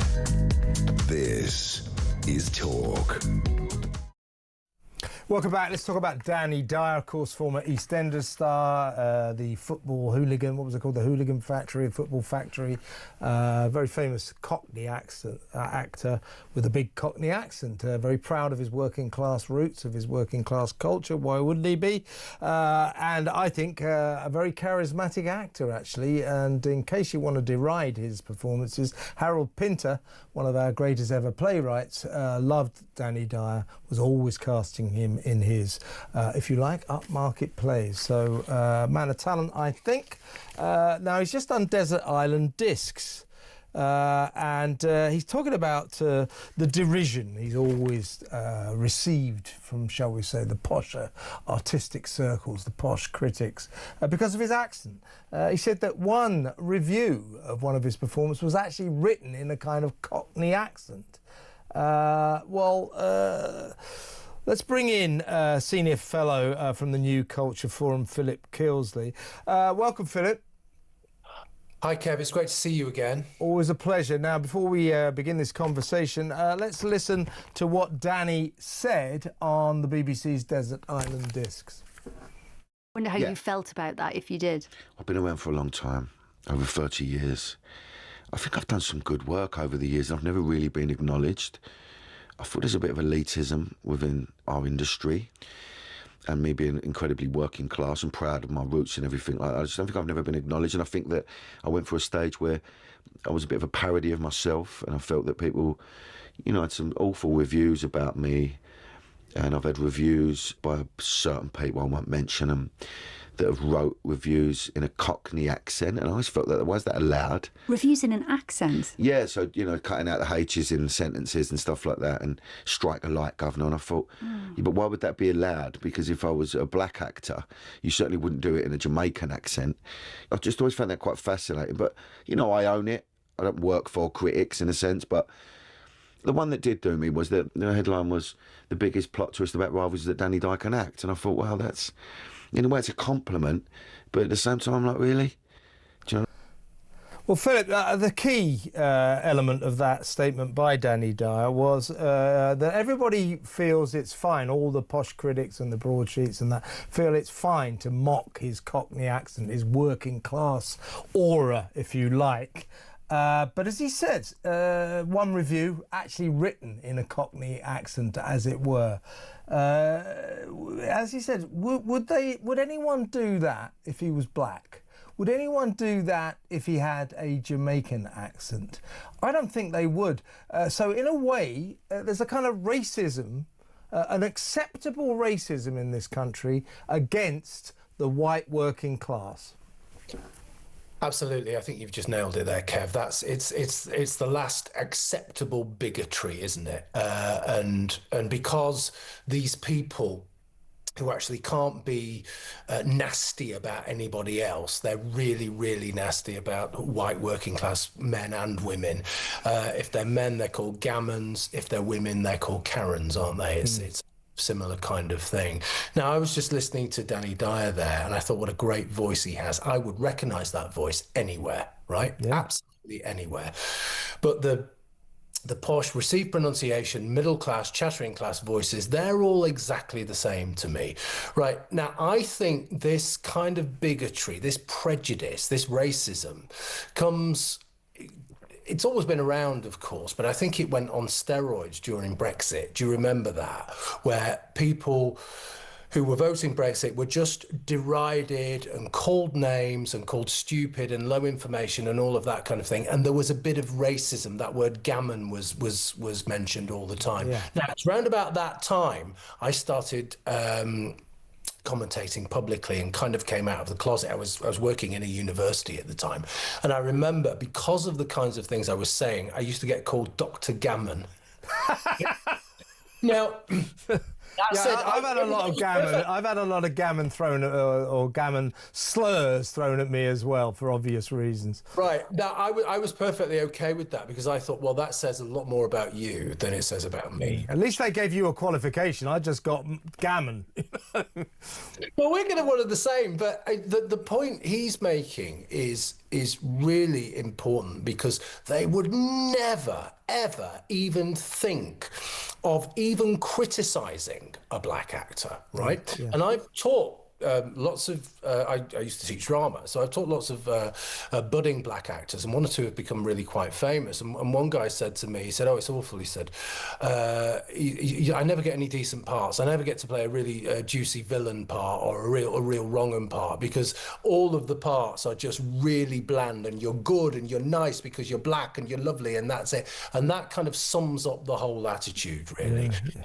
It's so it comes down to racism, and I think. And I think that's a really important, valid point that you've made. Yeah, and when he says that, when he said that, that one reviewer actually reviewed him in a kind of written Cockney accent, the idea of somebody in a broadsheet paper or any paper reviewing a Jamaican actor with a Jamaican accent in print is unthinkable, isn't it? So it's strange the way that we just go, oh yeah, look, they've taken the mickey out of old Cockney Joe, Danny Dyer. We just go, oh yeah, look at that, ha ha ha. And yet if you saw that about a black actor, a Jamaican actor, you would go, my God, look what they've done here. So it's ingrained even in those of us who recognise that there's something wrong here. Danny Dyer, I think, has highlighted something that is really sick in our society. I mean, I am not condoning some of the rioters during the summer, during Southport and all that. But what were they all? All these people, the 385 people that were thrown into jail within about 5 days. What were they all? White working class, working class. The authorities, the nation, the justice system had no qualms about coming down on these people like a ton of bricks. Yeah, they are white working class, and it speaks to this other thing that we've talked about on this show lots and lots of times, and it's this two-tier justice system. Okay, it's two-tier everything. If you are white working class, especially if you're male and middle-aged, my God, I know you are literally a second-class person, right? And if you have a particular set of views, then my God, it's free for all. They can say anything about you, and there is no comeback. You just have to be better, and you just have to show them that you're better. But I see this all the time, and what we're going to get is, again, it's going to be a massive backlash. We've seen it at the polls already. We've seen reform sailing through. They're going to win massively, and there needs to be a change. We need to be able to tell people that this is wrong, and the best way we can do that is by changing the government, changing the ethos, changing the philosophy, and saying, no, we're not going to stand for it anymore, and this is how we're going to change it. And what is actually arguably, the most deprived section of our society, it's young white working class boys who do not fare well. Now, these poor kids go to school where they are lambasted by teachers who tell them that they are the recipients, the beneficiaries of white privilege, and they think, hang on a second, I live in a sink estate, I live on the 57th floor of a crumbling tower block, my father left years ago, my mother hasn't got two halfpennies to rub together, we live in an appalling state of poverty, I've got no prospect of going to university, no chance of ever getting a job, and you're telling me I am the recipient of white privilege. That again is racism, isn't it? It really is, and it's coupled with this other phrase that we hear all the time, isn't it? And that's poisonous masculinity. We've been feminized. Men have been feminized for the last 30 years, and what's come out of that? Trans activism. Okay, so that's great. Yeah. So it's all stupid. One of these things that that just made me think there when you were saying that kind of thing. These kids are the kids who don't go to university, yeah? These kids who don't turn up to school. These are the kids who get depressed. These are the kids who kill themselves. These are the kids who end up on the streets, okay? And it's a very definite demographic. I was walking through Manchester a couple of weeks ago. I tweeted about this and it went viral, actually. So many homeless people on the streets lurching around dead in their eyes. They were all like me and you, Kev. They're all white blokes, right? Yeah. White blokes, because they're forgotten, okay, and they don't have anywhere to go, and there's no recourse, and nobody in power cares about them. It's wicked what's happening, and we need a change. Philip, fantastic to talk to you as always. Come on again soon. You're always welcome. Great to talk there to Senior Fellow at the New Culture Forum, Philip Kilsley. Now, what he was saying there, what we were saying, what Danny Dyer is saying, we've got a problem here, haven't we? You know, that Danny Dyer, the posh critics feel that they can pour a bucket all over him because he's got a working class Cockney accent and, frankly, he's white. They wouldn't do this to a black actor. They wouldn't do this to a Jamaican actor. Same deal, as I just said, white kids who come from the worst possible backgrounds being told by stupid teachers that they are the beneficiaries of white privilege, as if the colour of your skin bestows upon you some kind of privilege. Well, all over this country, as I just said, there are kids who are very confused by that because they don't feel they have any privileges at all, and that's because they don't. We need to do something about this, don't we? We need to stop raining down on the white working class. Give them a break. Why is everybody so contemptuous of the white working class? Let me know. 03444991000. When we come back, we'll take your calls, and then we'll go up to the 9 o'clock news, and after that we'll go over to New York and find out what's happening with old Sean Diddy Coombs. I think that's the name he's going by in this sex trafficking trial. I mean, this is a guy who changed his name. What was it? It was Puff Daddy, wasn't it? Then P. Diddy, Sean Diddy Coombs, and all that. Soon he's going to be, the way it's looking, he'll be Sean Diddy Jailbird. But he denies, of course, all these allegations against him, but it's one hell of a case, and the revelations coming out of it are as sensational as they are shocking. That after the 9 o'clock news, but you guys first, your calls, your messages, your WhatsApp voice notes. So get on the blower, 03444991000. Let's talk. It's good to talk on Talk. Stay tuned.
I've campaigned to have data in the public domain about the link between immigration and crime.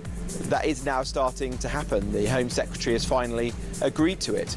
But I suspect that that will show that there is a serious link between particularly sexual crime and the numbers of people coming in on small boats, because some of these people are coming from countries where the attitudes are frankly alien to those that we have in our own country, particularly towards women, and that is driving crime. And our immigration system should put the interests of the British public first and foremost.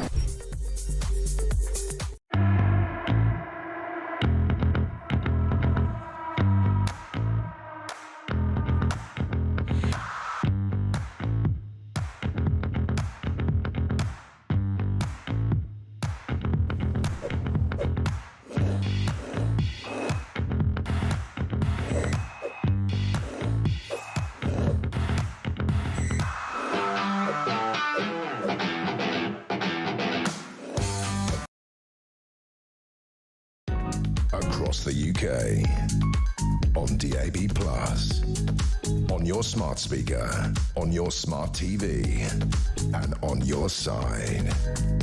This. Welcome back. A couple of messages for you. I like this one from Stuart.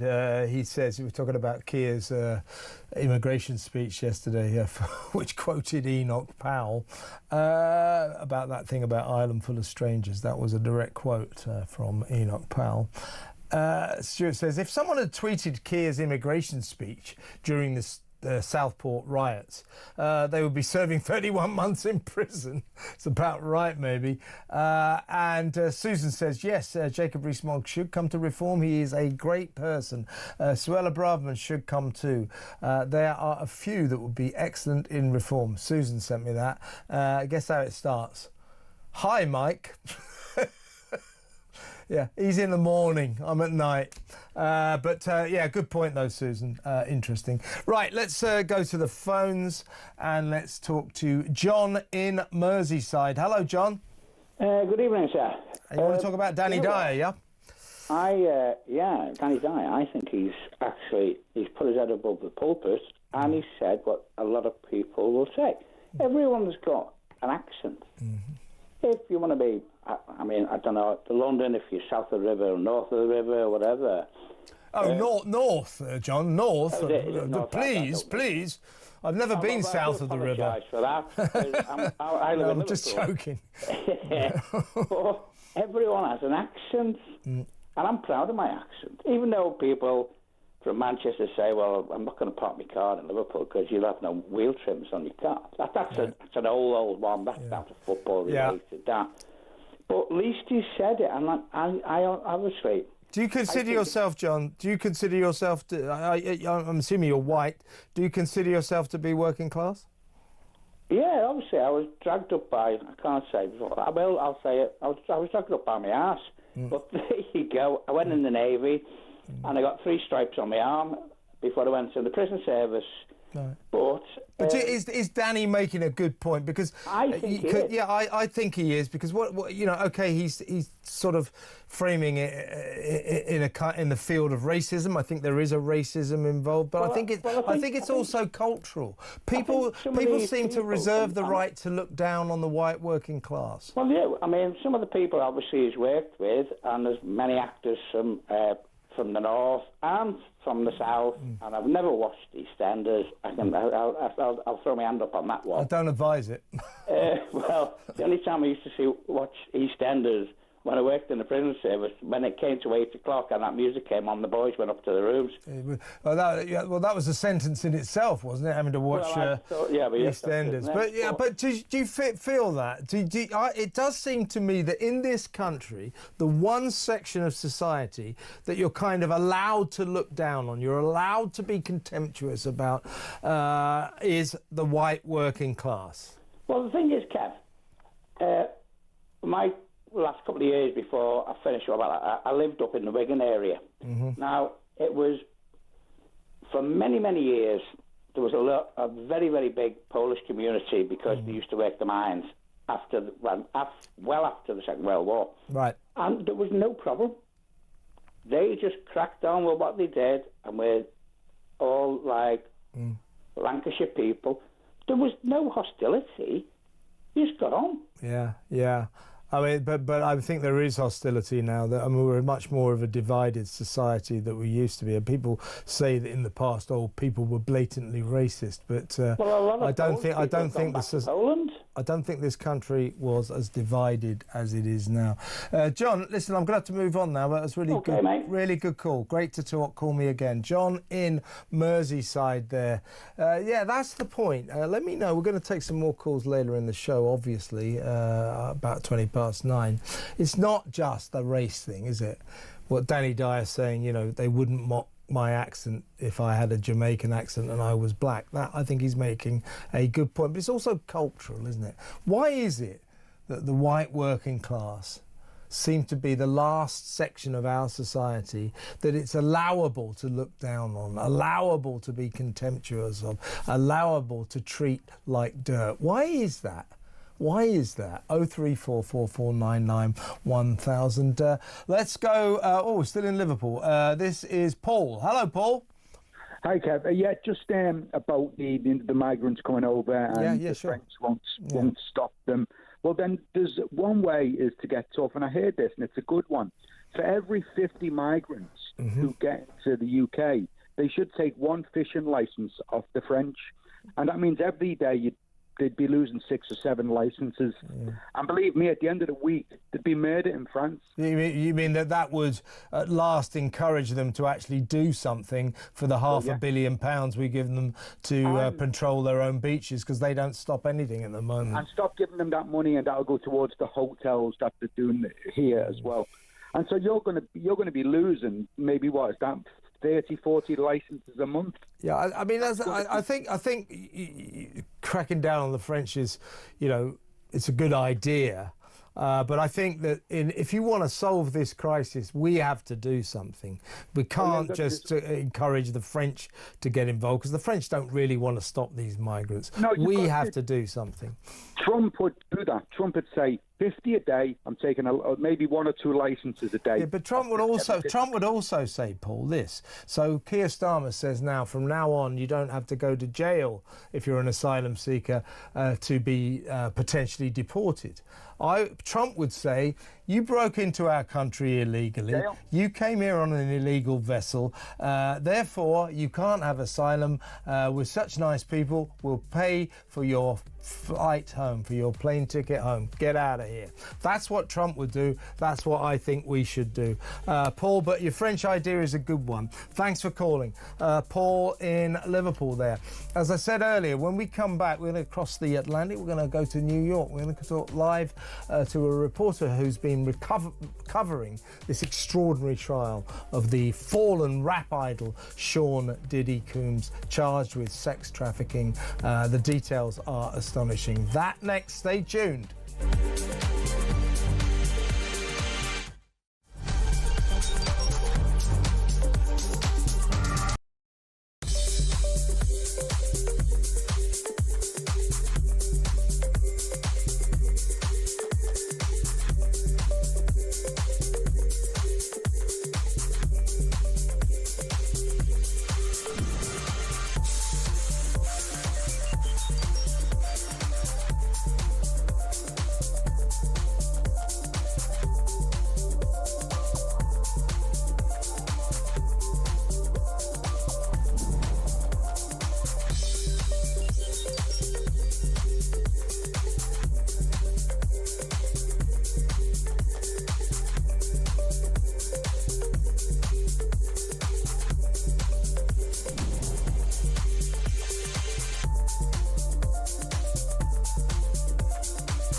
across the UK.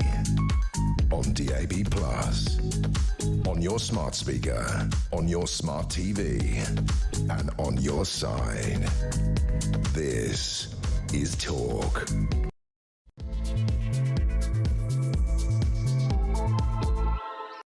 Welcome back. We're just waiting to go across the Atlantic to New York to talk to journalist Brianna Morello. I'm just hearing she is there. So, well, let's go straight over to. We need to talk about this extraordinary sex trafficking trial of fallen rap idol Sean Diddy Combs. So, a warm welcome to the show to Brianna Morello. Hi, Brianna. Hi, Kevin. How are you? I'm very, very well. What bombshell revelations have come out today? Anything new? I mean, we've been following this obviously very closely. It's an extraordinary case. If the case against him is proved, he stands accused of sex trafficking, using male prostitutes to have sex with various women, plying them with drugs, giving them money, and so on and so forth. It is an extraordinary case. What's your take on it so far? Yeah, well, Diddy's facing life in prison over the allegations that you just outlined. And today, his ex-girlfriend, Cassie, she's an R&B singer. Many people from the early 2000s know exactly who she is. They dated for a decade. She took the stand today. And Cassie Venturo is 8.5 months pregnant. Now, sadly, she outlined all of the, we'll just say for your audience, creepy things that she alleged Diddy was into. She outlined a lot of sexual things that he was into, and she also brought up the baby oil situation. I know so many people were calling into question because when he was raided by the feds, there were tons of baby oil bottles located all over his home. So she detailed that.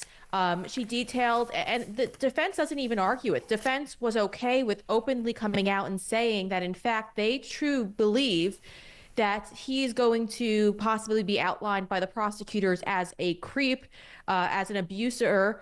But unfortunately, they haven't really done anything on the prosecution side. You know, they're arguing racketeering and sex trafficking, but from what we heard today in court, I haven't heard, even day one, I haven't heard of anything that outlines that he was running some type of conspiracy, and some sex trafficking ring is what they made it to be.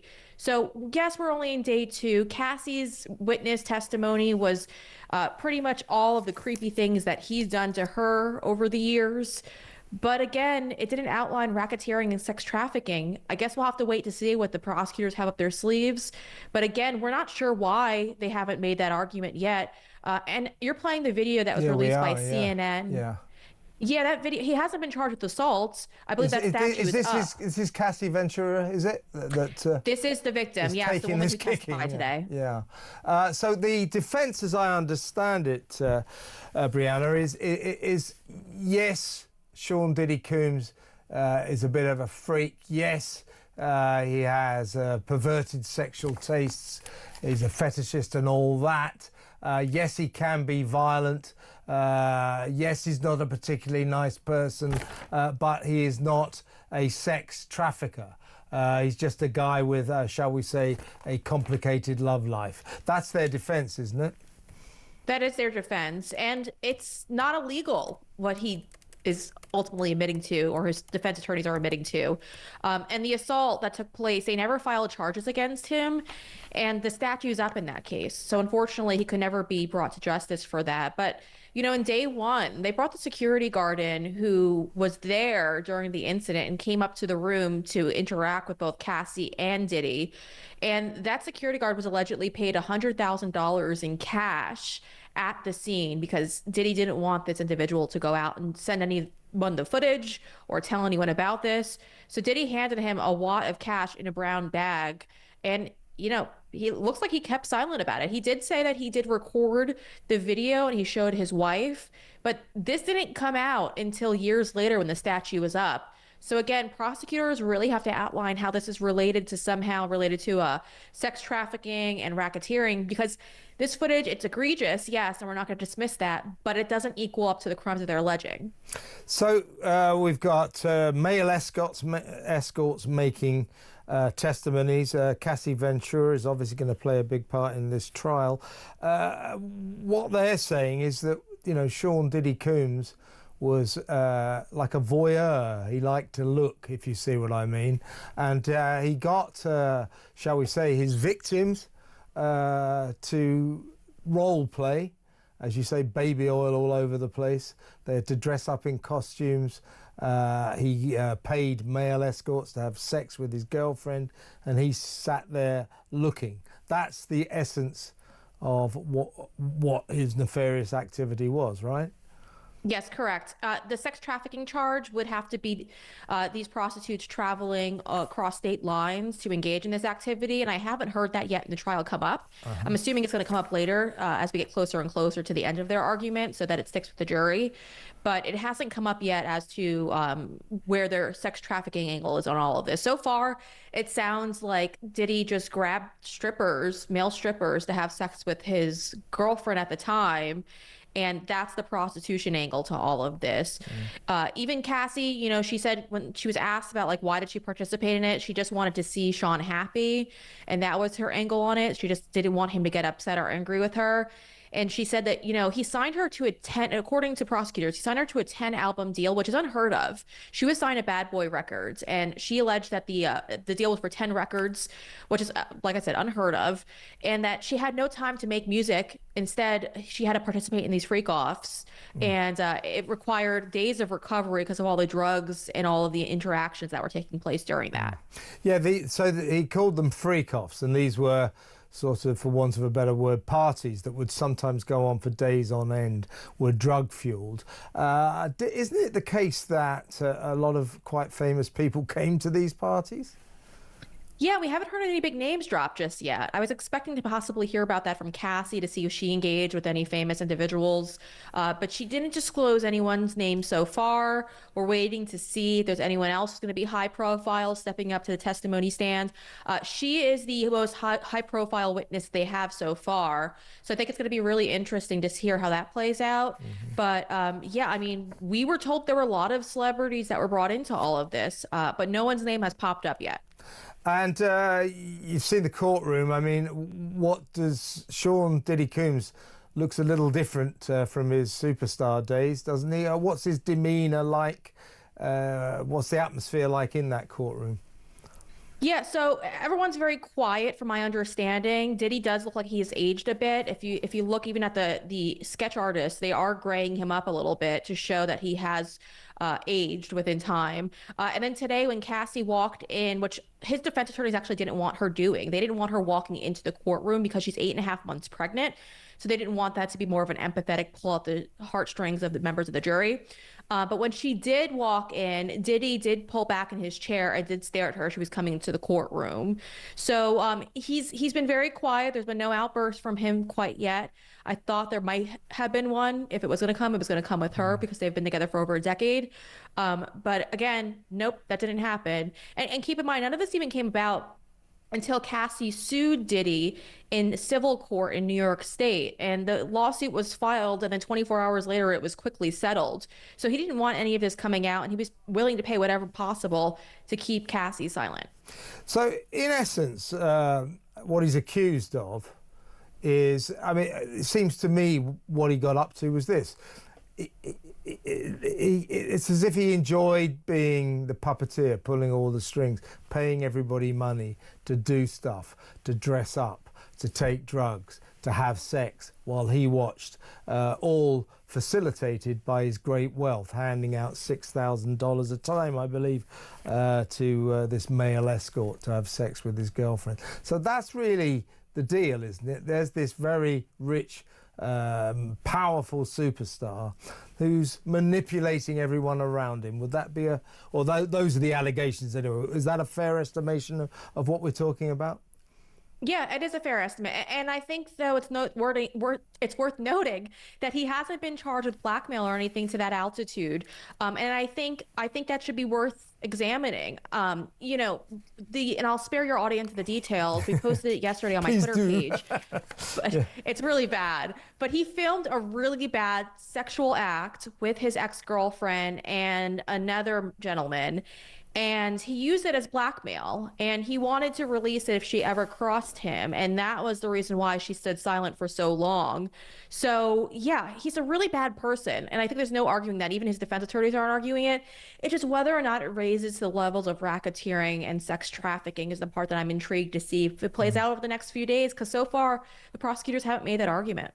And it's been said that in court that Coombs was kinky, and that his contact, I'm quoting here, his conduct had been horrible, dehumanizing and violent. It's also claimed that his behavior was all driven by jealousy and too many drugs. Now, I'm assuming that, or as far as I can work out, Brianna, the defense is they're not really denying any of that. They're just saying that being horrible, kinky and dehumanizing is not necessarily against the law. This is not sex trafficking. So that's the defense. The defense is, we are not saying our client is an angel, but he didn't break the law. Yeah, and that's exactly what their defense is. They made those claims during their opening statements yesterday in court, and they opened up with it by saying you're going to see things that are going to look bad. But he's not charged with that, and they're going to keep reminding the jury of just that he's not charged with assault. It's really unfortunate that statute of limitation on those charges is up, because I think they would have been able to nail him on that alone. But the other stuff, it's going to be a really, really tough uphill battle for them if they don't start detailing how this is related to racketeering or sex trafficking. Because yes, my heart breaks for what she's gone through, but she's not saying that she wasn't a willing participant. She details that she is a young woman at the time. Her rent was being paid in both LA and New York City. And that's how she goes about it. So it's heartbreaking, yes. But again, I think we waited too long to file these charges against him. And how is America reacting to this? Because not so long ago, I mean, for what is it now, a year or so, we've been used to this story. But up until not very long ago, this guy was a revered superstar, one of the biggest names in the music business, one of the biggest movers and shakers, not just an artist, but a producer, a billionaire, I think, at one point. How is America reacting to his downfall? Well, I think the American people believe what the prosecution is painting out and that he's just a horrible person. I mean, once that CNN footage dropped, I think everyone in America was done with him, because it was just too obvious that this was a horrible human being. But when it comes to celebrities, and I think this is the key point in all of this, we watched as celebrities in the Jeffrey Epstein case, who might have had some ties to Jeffrey Epstein, got very quiet.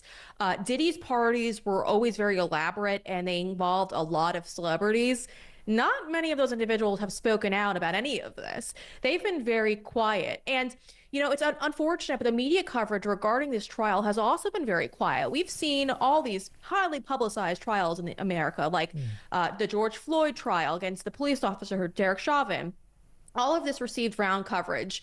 Now we're lucky if this trial gets at least 2 minutes of the news cycle on like a PM. Yeah, they're not really covering it that extensively. That's really interesting. How long is the trial expected to go on, Brianna? We've got a few more days left. There's no real timeline as to when it's going to wrap. We're waiting for the prosecutors to wrap.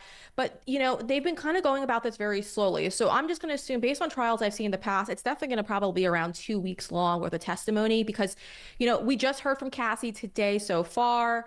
There's obviously got to be a lot more people who are going to step up to the plate and detail what they witnessed over the years. We're talking about over a decade worth of sexual claims that they're making. So there's got to be an abundance of witnesses. I assume, though, since it's so high profile, that they're going to keep a lot of their witnesses close to their chest and not release names until the very last minute. So we'll just have to see. But I also know that Diddy's defense tried making the argument, and I don't think it's going to stick well, prior to the trial beginning, that Diddy was just so high on drugs that he can't be held accountable for any of his actions actions during that. So it'll be interesting to see if the witnesses on his side come out to testify in that nature. But again, I don't see that working to his favor either. Now, I can ask you this because in America you have proper freedom of speech. I couldn't ask you this if you were over here covering a British trial, but I can ask you because you're in America, land of the free. Which way do you see this trial going? Yeah, well, unfortunately, if things keep up this way, I don't think they're going to have a strong enough case to get him convicted on racketeering and sex trafficking. If it were related to blackmail or sexual assault or assault, I think they would have been able to convict him very easily. But when it comes to racketeering and sex trafficking, as to what I've seen thus far, I'd say it's a bit of a stretch. So you think he might walk? There's a possibility that he might walk, although I think his defense in regards to he was too high to be able to be convicted on anything is a bit weak. I also am deeply concerned. I'm also deeply concerned with the prosecutors, so I don't think they've outlined enough to validate the racketeering. It just seems like the statue was up on those other allegations, and they had no other pathway to go about this, and so they had to do their best, and this is all that they could throw at the wall. I think that's probably why he also hasn't accepted a plea agreement either. Yeah. So in other words, they've reached too high.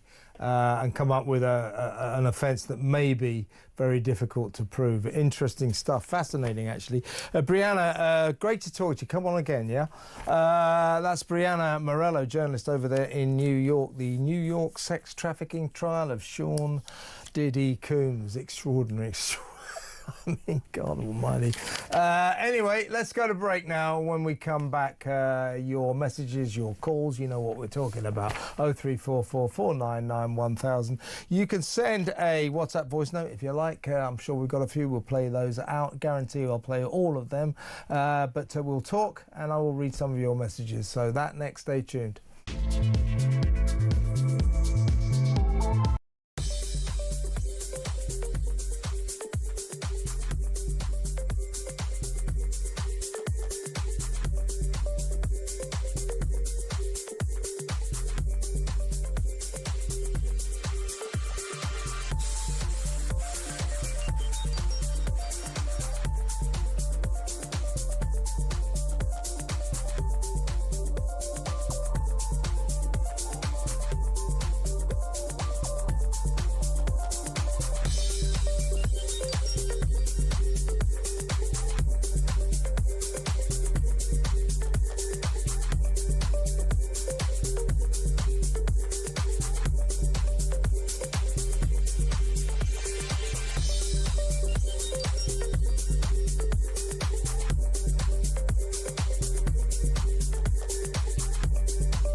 I've campaigned to have data in the public domain about the link between immigration and crime.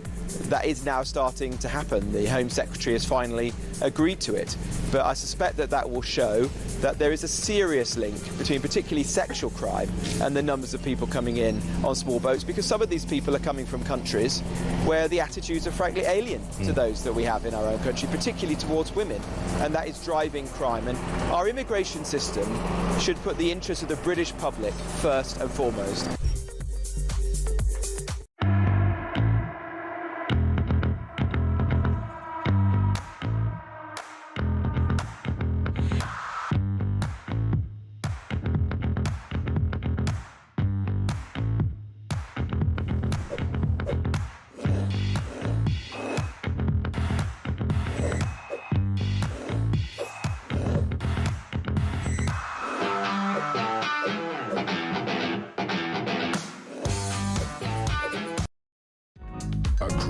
UK.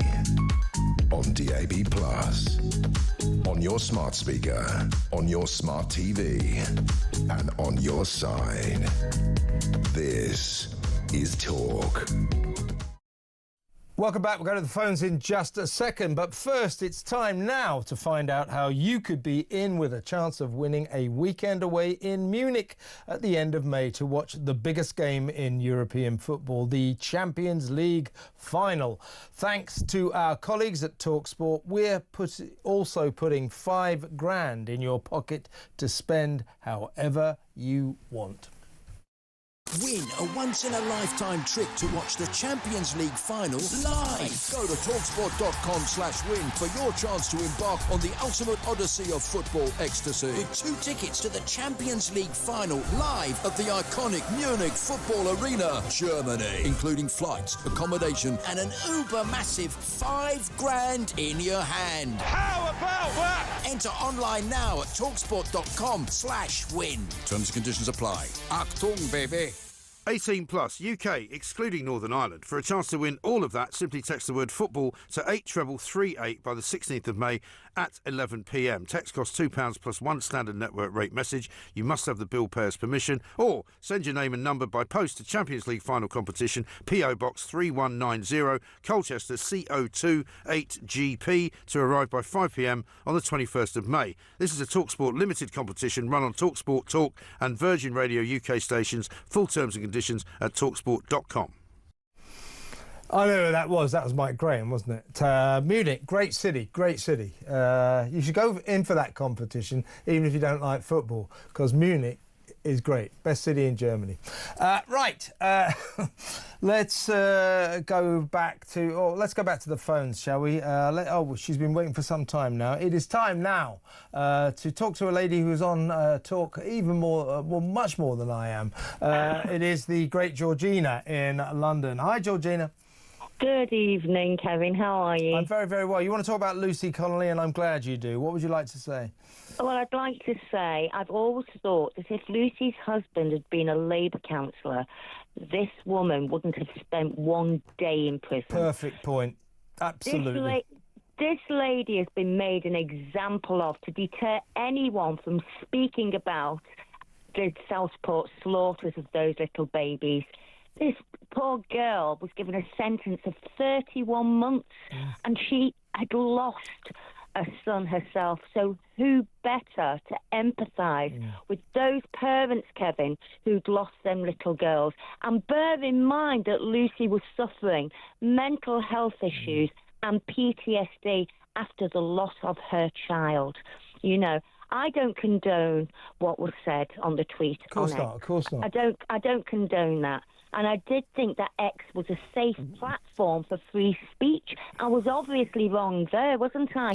And to put it bluntly, the unrest in Southport wasn't caused by anything that anyone tweeted. It was caused by the lack of transparency with the nation with regard to the perpetrator and the reason for these barbaric slaughters of these babies. Absolutely. You know, in essence, the government just wanted this situation to fade away. I'll tell you what, Lucy, after the fact. There's something really absurd because the narrative coming out of the government ever since Southport has been that these summer riots in the slipstream in the wake of that awful atrocity in the Southport dance hall, the reason for them was social media. Really? Well, that's rubbish. So I don't know if you're, excuse me if I'm demeaning your age, but if you can remember the poll tax, that's like saying the reason for the poll tax was the telephone. People ringing each other up. It's absolute nonsense. But the point is, Lucy Connolly tweeted something unwise, and she did actually delete it after about 3 hours. She regrets it. She's apologised. She has never been in trouble before in her life. As you say, she suffered the tragic loss of a baby. She is a mum. She is the law-abiding wife of a Tory councillor, and she's doing 31 months. As you quite rightly, I said it earlier, if she tweeted something very left-wing, I bet you, dangerously left-wing if you like, I bet you she wouldn't be in jail, right? Absolutely not. Listen, you can go out on the street and beat a constituent to within an inch of his life and still be walking the street if you're a Labour councillor. Yeah. So, do you know what? I have not got an ounce of time for the Labour government.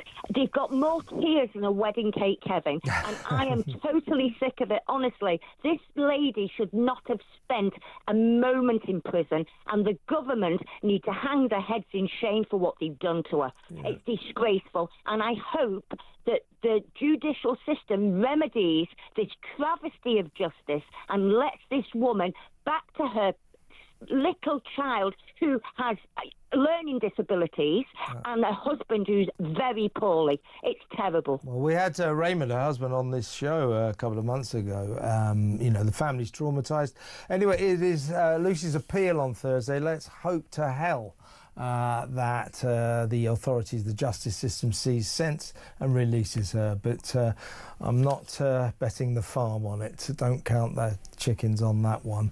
But let's hope. Georgina, fantastic to talk to you as always. Oh my God, I've just looked. Have we got some WhatsApp voice notes tonight?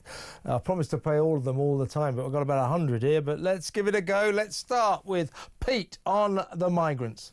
Hi, Kev. What's wrong with a shed load of people getting boats, like ships, fishing boats, what have you, go in the channel and turning these migrants round ourselves? What crime are you committing there? They're breaking into the country, citizens arrest, or you turn round and off you pop, go back to France because it's safe. Oh, I certainly feel that we should make it clear to these people who cross the channel, you just broke our laws. You know, you're not allowed to come across in an illegal vessel, just pitch up on our beaches, you know, with no documents because you chuck your passport into the English Channel. You're not allowed to do that. That's against the law. Therefore, you cannot claim asylum. But we're nice people, so we'll pay for your ticket home, your flight home. Detain and deport. Why not? You know, as Rod Little said earlier on this show, if you want to stop the migrants, it's easy. All you need is resolve. Look at Donald Trump in America. He got their soaring, their escalating migrant crisis down to zero, pretty much, in about 2 weeks. All you need is resolve. This government has no resolve. They don't really want to solve this crisis. I think Keir Starmer's now started to panic on that basis because he suddenly realised, oh dear, people are actually serious about this. You're damn right we are, Starmer. Let's have a listen to another one of our WhatsApp voice notes. This is Carl on the migrants. Hi, Kevin. Just talking about this Keir Starmer speech, and he's saying he's going to bring down immigration. We all know it's coming down to 350 anyway next week. It's all been released, it's all been leaked out, and it's basically down to the Conservatives stopping relatives coming over of students and people coming over working as a nurse and bringing 12 of the family with them. So, yeah, it is going to reduce, but it's nothing to do with Keir Starmer. He can't even bring any of these new policies in for probably 12 months, so it's only a white paper at the moment. So any reduction in the immigration is down to the changes that the Tories made. Don't get me wrong, 350 is still too high, but he shouldn't be taking credit for it. Yeah. But it's not going to be 350 because when he was pressed yesterday on the kind of numbers, he hates to put figures on anything because he knows he's not going to succeed. No cap on migrant numbers at all. That in itself is ridiculous. If you haven't got a target, what is the point? But anyway, you know, he talked vaguely about 350,000. Well, look, let's look at this. Let's break this down. I think it was last year, a couple of years ago, it was over 1 million. And then last year the year before last was it 780,000 or something. So it's come down. It's coming down to, you know, down and down. But when he was pressed at this press conference yesterday at Downing Street, well, you know, is it going to come down below 500,000? The number of legal migrants. These are the people we're letting in legally. He wouldn't say. So in other words, it's going to stay above 500,000. That's still astronomical, isn't it? Let's take one more WhatsApp voice note and then we'll go back to the phones. This is Sandra on the Tories and their death spiral. Hi, Kevin. Kemi Badenoch can sound as conservative as she likes, but most people know that she would not have the full support of many of her backbenchers. So really and truly, I think the Tories are now busted flush, and Reform are just the substitute now. Yeah, good one, Sandra. It's Tim Montgomery was saying, because of course he knows a lot of Tories, a lot of Tory MPs. He was talking about the utter despondency, the despair in the Tory ranks. It's not just down to Kemi Badenoch not being very good, not being up to the job. As Tim Montgomery pointed out, who the hell would be up to this job? I mean, that's my question to you, because I believe we may be seeing the Tories in their final death spiral. I really do think, I don't say that lightly, but do you agree with me? Do you think this is the death spiral? Can they come back from this, or are Reform rising and rising? Are Reform just going to obliterate them, annihilate them? Does Nigel Farage need a pact with the remains of the Conservative Party? He says he doesn't. You can never quite trust politicians in these circumstances, but I think maybe he doesn't. What do you think? 03444991000. Let's get a call in before we go to break. Let's talk to Mark in Lincolnshire. Hello, Mark. Hello, Kev, mate. Lovely show as ever. Thank you very much. What come to me a bit earlier, mate, was I was thinking this migrant thing. Yeah, I heard about that. Yeah. Yeah, I keep hearing about it all the time. I don't know what the hell everybody's problem is, to be honest. What I was thinking about it was obviously Reform. If they want to be, seen as serious on this, then they have an option, don't they, at the minute? Now, all these councils that they've won. Now, obviously, we all know that they can't affect national policies. That's the last thing they can do. However, what they can do is affect what happens in their area. Yeah. So my thought on this was my overriding belief with the migrant crisis. It's never the illegal crisis particularly. It's never going to change. It won't change until it affects the wealthy. Now, the thing with this is, in a Reform Council area, there is nothing at all stopping the Reform Party in those areas buying, 1 or 2, 3 properties. I'd support it in my local area, even if it cost the council £1 million, £2 million. Buy some properties in these really posh, really expensive, well-to-do areas, fill them with a load of migrants, illegals, and believe you me, Kev, I feel probably the same as anybody else in the working class does. You'll soon start to see things change because they will not be happy. Yeah. Maybe Reform. But they say, they say that. What is it that 60 MPs equals 60 councillors equals 1 MP. So the reforms, in terms of influence and power. So Reform definitely acquired a lot of power in those local elections, and symbolically at least a lot of power by winning Runcorn by the skin of their teeth. But that was a hell of a victory. Now, I know you're always sort of slightly doubtful about Reform, but you must admit, surely, Mark, that this is getting serious. The Reform revolution is happening, and the Tories don't know their backside from their elbow at the moment. Yeah, I mean, as far as that goes, Kev, I joined UKIP. I've never made a secret about that. I believe Reform are essentially a Tory replacement. Well, yeah, I agree with that, but what's wrong with that? A traditional Tory replacement. What's wrong with that, Kevin? What's wrong with it is the Tories are gone. They're finished. It will take them 15, 20 years to get anywhere near back to where they were. Well, if at all. If at all. If at all. They won't scrabble around for 15 years. They'll just fizzle out. Well, yeah, exactly. Now, the thing with Reform is, it always comes back to the same thing. It's regarding policy. It's regarding flip-flopping. As I've said in the past, Farage comes out with various things.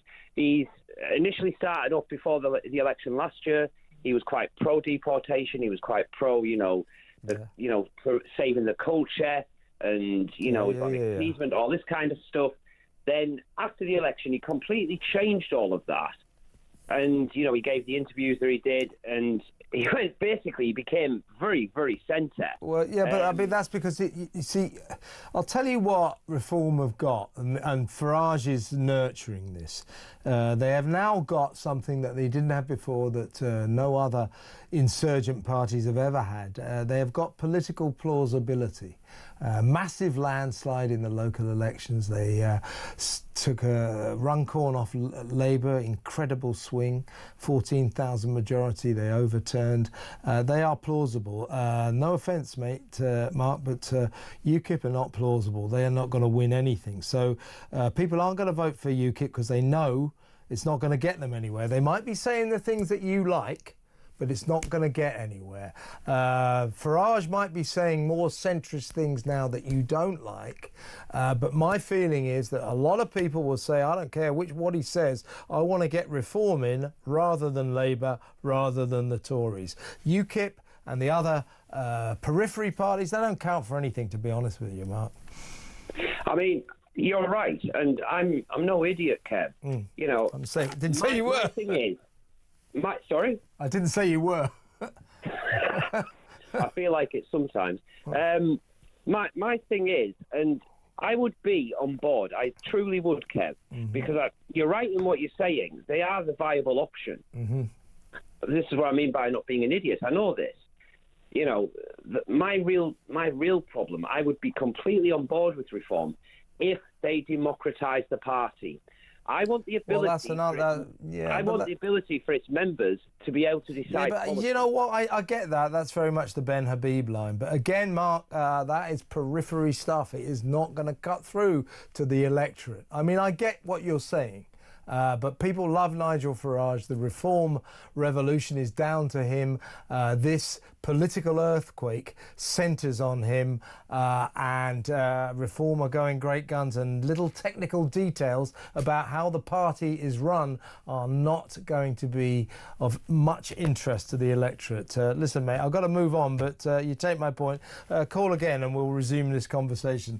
Mark in Lincolnshire, we better go to break. When we come back, more of your messages and your phone calls and your WhatsApp voice notes. Stick around.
Across the UK, on DAB+, on your smart speaker, on your smart TV, and on your side. This is Talk. Welcome back. Phones in a minute, but first WhatsApp voice notes. This is Gary on the Tories. Hi, Kev. The Conservatives stopped being conservative. God knows how many years ago. I couldn't even put my finger on it. Reform are conservative. Jacob Rees-Mogg is an old school Conservative, and there's not much more to be said apart from that. Is just, yes, Jacob, move over, because Reform are the new Conservatives. Exactly right, Gary. That's my point. I mean, they call them Reform, but basically they're what the Conservatives used to be. The Tories, in their massive lurch left, triggered by David Cameron, followed by the silly people who allowed the Tories to forget what they are, people like Theresa May, Boris Johnson. They left a vacancy. They left a vacancy for traditional Tory voters. They don't seem to know how to appeal to them anymore, to even want to appeal to them. So in came Reform. Basically, they're traditional Tories called Reformers now.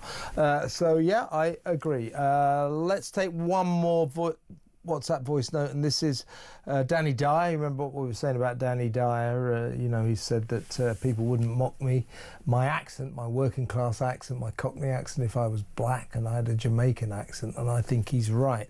Why is it that this nation, we seem to look down on the last section of society that it's okay to be contemptuous about? That's the white working class. Why is that? This is Jerry on Danny Dyer. You know how these left-wing North London elitists have labelled us all right-wing thugs and working-class dregs? Why don't we start turning words against them? They call us racist, they call us far-right. Why don't we start calling them elitist? And let's have that have the same connotation as racists. Let's start turning it around against them. Let's start using language and words to turn it against them, because I'm absolutely sick of a lot of them. Yeah, elitist is one thing to call them, but when they attack the white working class, when they say the white working class are the recipients of white privilege, when they attack Danny Dyer because of his Cockney working class accent, because he happens to be white, I think they're being not only elitist, they're being racist. But good point, Jerry, good point. Let's go back to the phones. Let's talk to a new caller, love a new caller, Lawrence in Leamington. Hello, Lawrence. Yeah, hi, Kevin. You were having a conversation earlier about the legal migration. Legal or illegal? Legal. Legal. Yes, we were, yes. And my concern is that the legal migrants presumably have somewhere to go, or the majority of them would have somewhere to go. You would hope, wouldn't you? Yes. Yeah, but it's the cost of everything is from the illegal migrants.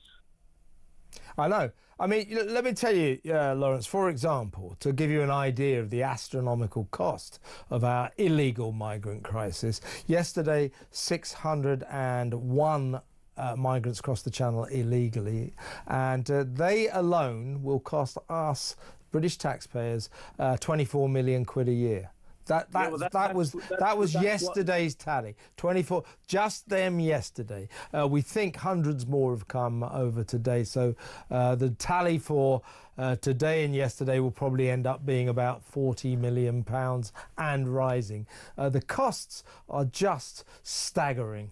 Yeah, well, that is what I think the general public have the problem with, is the cost that we're all paying for. The white paper that has been announced by Keir Starmer, or Keith Starmer,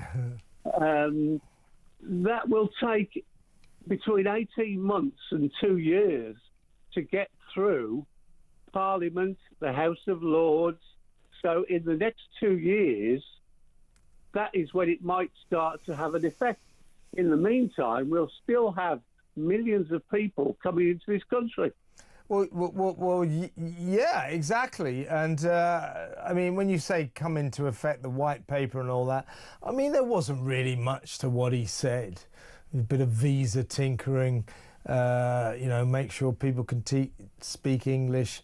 If they break the law, even if they don't go to jail, we might deport them. I mean, it was all tinkering around the edges. Oh, I agree completely. But even what he said, the main point I'm trying to make is this not going to do anything for probably 18 months to 2 years anyway. Well, that's if you're lucky, but even Yeah, I agree with the timescale there, but what he announced was so minor that we won't notice. We just won't notice. I agree.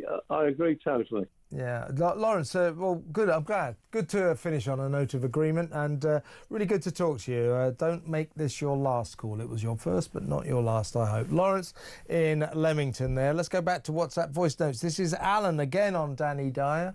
Hi, Kevin. I'm from Stockport and I'm from a working class background, and I have obviously a Manchester accent. Got a job which is pretty good for my background, where I've come from. However, when there was a sweep of redundancies in November, I worked for a ridiculously woke company. They made the only 3 straight white males in the team redundant and everyone else was safe. And then from there, I went into the job market, and it was like a bloodbath trying to find work. And I can't help thinking that being a white guy on an interview really went against me. I think the accent doesn't help either, so I actively have to tone it down. I think, but yeah, it's because your accent, Alan, is, no offence, but it's sort of Manchester. If not working class, a solid class, if you know what I mean. That's it. You sound working class, you're white, you're middle-aged, man, you are an oppressed minority.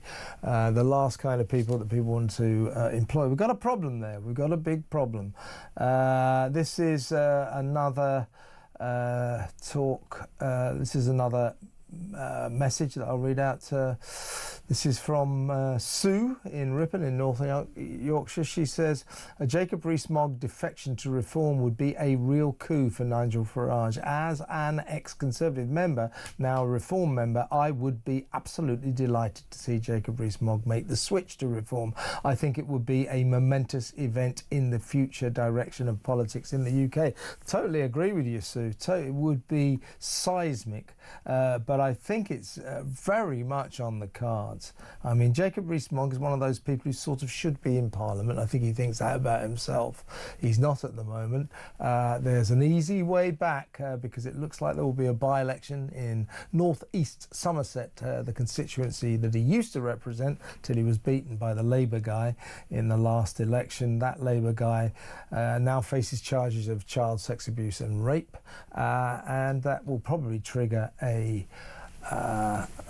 by-election, and if Jacob Rees-Mogg leaves the Tories, goes to Reform, they say he will win that seat by 20,000 majority.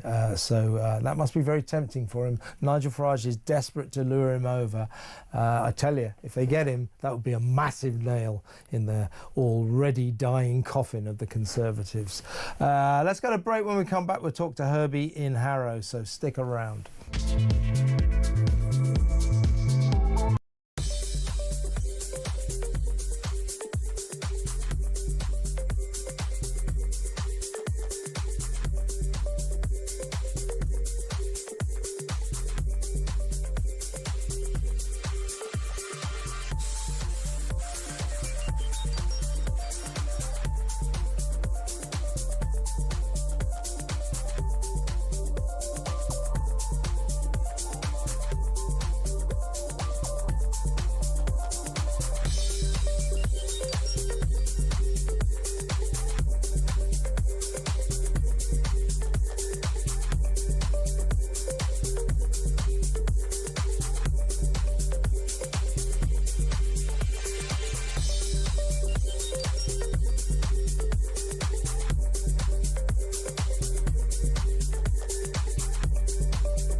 I've campaigned to have data in the public domain about the link between immigration and crime.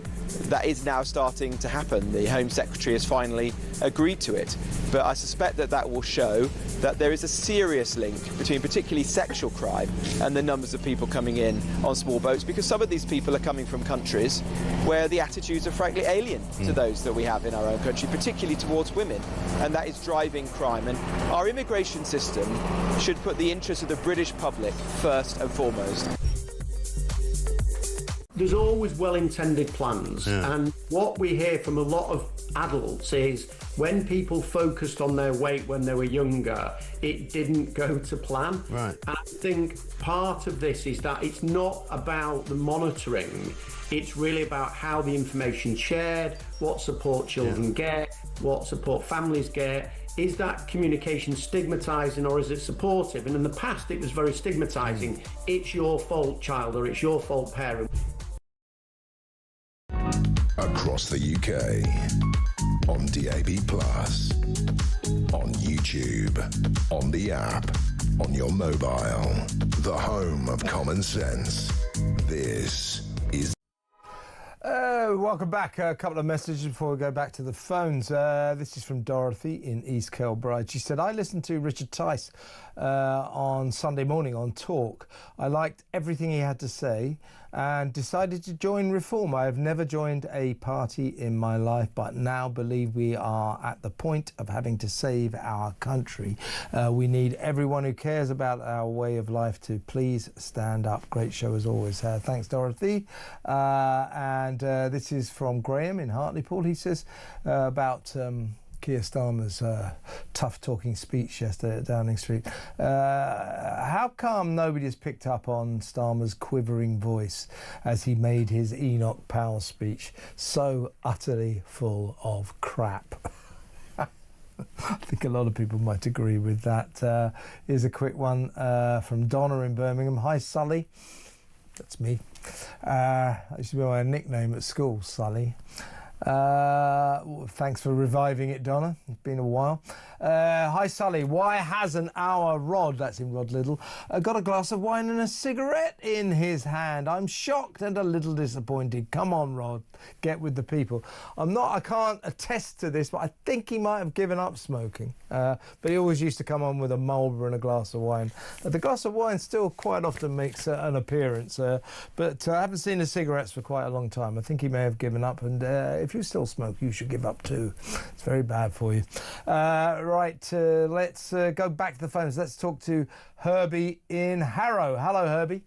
Good evening, Kevin. How are you this evening? I'm very, very well. What would you like to talk about, mate? Well, I think Sir Keir Starmer needs to go back onto television and apologise to the nation and admit we have lost control of illegal immigrants coming over to this country.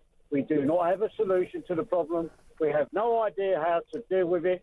This face facts, Kevin. We've lost the plot, and he should apologise to the public and say, I still want your money, though, to pay for them. Did you see footage of the arrivals yesterday? At least some of them. 601 came across. Oh, some of them, like, you saw them, they're all, half of them got like these kind of Palestinian flag balaclavas on. And you think, what the hell is going on? Why are we letting these people in? Well, simple, Kevin, this is what I'm saying. He's got to admit to the British public we have lost control of this immigration problem. We do not have a solution to the problem. We have no idea what to do. All I know is that we're going to let them come in and you're going to have to keep on paying to support them. It's as simple as that. And apologise to the nation on that basis, Kevin. And Herbie, what chance do you think there is of him actually doing that? None whatsoever. Worth a try, though. Absolutely zero. Yeah, it'd be worth a try. He's got to be honest, though. He's got to be truthful. We have lost the plot. We've got no idea. We've got no control. We're not going to be able to deal with it, Kevin. No. It is a spiralling disaster. It's getting worse by the day, and this guy, Starmer and Calamity Cooper, no idea how to deal with it. They are out of their depth, and we're in trouble because of that.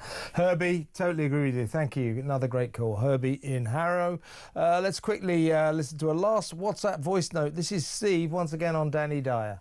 Evening, Kev. Following on from the Danny Dyer thing, right, with regards to white working class, what it is, it's just old-fashioned bullying, isn't it? It's an unlosable fight full of bullies. They're picking on a group of people that can't defend themselves or fight back. And if they do fight back, then they can claim to be the victim because the other people have white privilege and all that. So, yeah, it's what it is, bullying. You're right, Steve. I mean, it is a form of bullying, and the reason that the white working class can't fight back is because, as a society, we seem to have made it allowable to pour scorn and be contemptuous of the white working class. People of colour can fight back quite easily and just say you're being racist. They've got all sorts of techniques to hit back at racism, against prejudice and all that. But the white working class don't seem to have any way of hitting back at the prejudice that they always suffer. So good point, Steve. Right, let's go back to the phones and let's talk to Nick in London. Hello, Nick. Hello, Kevin. I hope you're well. I'm okay. Yeah. Great. It always strikes me as odd why the Royal Navy can't simply collect the boats, intercept the boats, coming over the Channel, turn them around and take them back to the French waters.